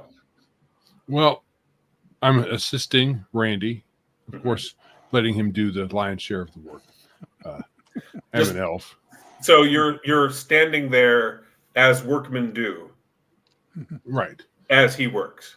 No, I'm not going to just stand there, but I'm going to at least make it look like I'm helping when I'm probably really not. And make sure I lift the heaviest stuff. Absolutely. So so the flashes of fire and lightning are on the level above where we are at? Correct. And can I tell anything about them due to my magic skill? Sure. Go ahead and roll a magic check. 7. That would give you some basic information. So you know that Dracarans typically Dracarans ride donkeys when they're raiding, which is what's in this lower level of the stable primarily. However, The Dracarans do have heavy cavalry units that ride drakes instead, which are basically basically land-bound dragons. They don't have wings, but they can, to a limited degree, breathe fire or lightning or acid or cold damage or what have you. Oh, okay. And they're beasts, though, right? Or are they monsters? They are monsters. Okay, because they have the fire and the lightning, so that makes sense. Okay, so Drake Riders are a type of unit that Dracarans use at their stronghold. That's worth noting for the scouting report. Yep. It is, and it's heavy cavalry that ride them. Oh, okay. So, just a quick reminder: one of the scrolls that is in the possessions is a flame gate. So, if we have to get out of Dodge quickly, Yep. even if we have to leave stuff behind, Right. we can do that. So One I don't know. moment, guys. Is the flame gate big enough to drive the wagon through? Oh, you mean the spell? Yeah, absolutely. Okay, Oh, wow. so if we really had to move out quickly on the cart and try to not get captured afterwards, I can just use the flame gate scroll and we can get back to town quickly. If Or to Durkon, we can get back to the keep we were just at. Yeah. If we stayed a Far night Heart. there. We stayed a night there. Mhm. If Durkon mentions the drakes to me, I'm going to step out of the stables and see if I can like back up and get a look to see if I can look above and see maybe how many there are. If I Oh, can absolutely. Get a quick count. So with a quick count, you would be now you're facing one side of the stables, so you would, if you were estimating, you'd just double it Okay, because there'd be stalls facing the other way. sure. So with your estimate, you would put there somewhere between, in total, accounting for the other side, 30 to 50 of them. Whoa. Okay. So more and more, I'm realizing we're not going to be assaulting this place by ourselves. No way. Now, I just had a friend reach out who's having a problem at her house. So I actually, as we are near ending time anyway, I think we should call it here. Okay. Yes. Possible gas leak thing. So I'm going to go. That's Yeah, fair. that's a good idea. Take care of that. However, I had a great time playing, guys. I'm looking fun. forward to doing this again. Do we have our next date scheduled on Gilded? I do not remember. I believe it was. I didn't notice one way or the other. All right, let me quick pull that up before I go. And also I need to give you experience for the session because, well, you did not complete the adventure yet. You have, in fact, successfully navigated some dangerous terrain. Gotcha. So give me a moment and I will hop over there. Looking for the there's a calendar. Yeah, the 1st. It said on here on the calendar for the 1st. Got it. Perfect. So we can plan on doing that, playing on the 1st, continuing our game from there. I think And so. then we'll be scheduling our other dates probably when we meet up on Gilded before we do this on StreamYard. Sounds good. Sounds good. So on the 1st, try to be like 10 minutes early maybe so that we can schedule out the next couple of games. Okay. That sound good? Yep. Yeah. Sounds good. Okay. XP wise, you should be getting 2 experience for the session. All right. All right. Level 2. Level 2. Yep. And I'm really excited to see where you go with this. I have had a party do this adventure before a couple times. And on one occasion, they totally caused a slave uprising. Oh, that's what I would love. And on another occasion, they basically just straight up pulled off the scouting mission. Now, I've seen other people run this scenario or heard them because Nate's been running it or others for playtesting. But this is only the 3rd time that I have personally run this scenario.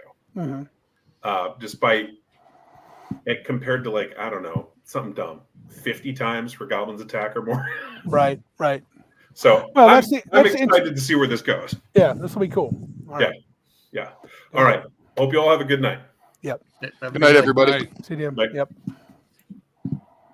Hey, everybody. Thanks for joining us here. If you're still in the chat, we are all going to be bowing out.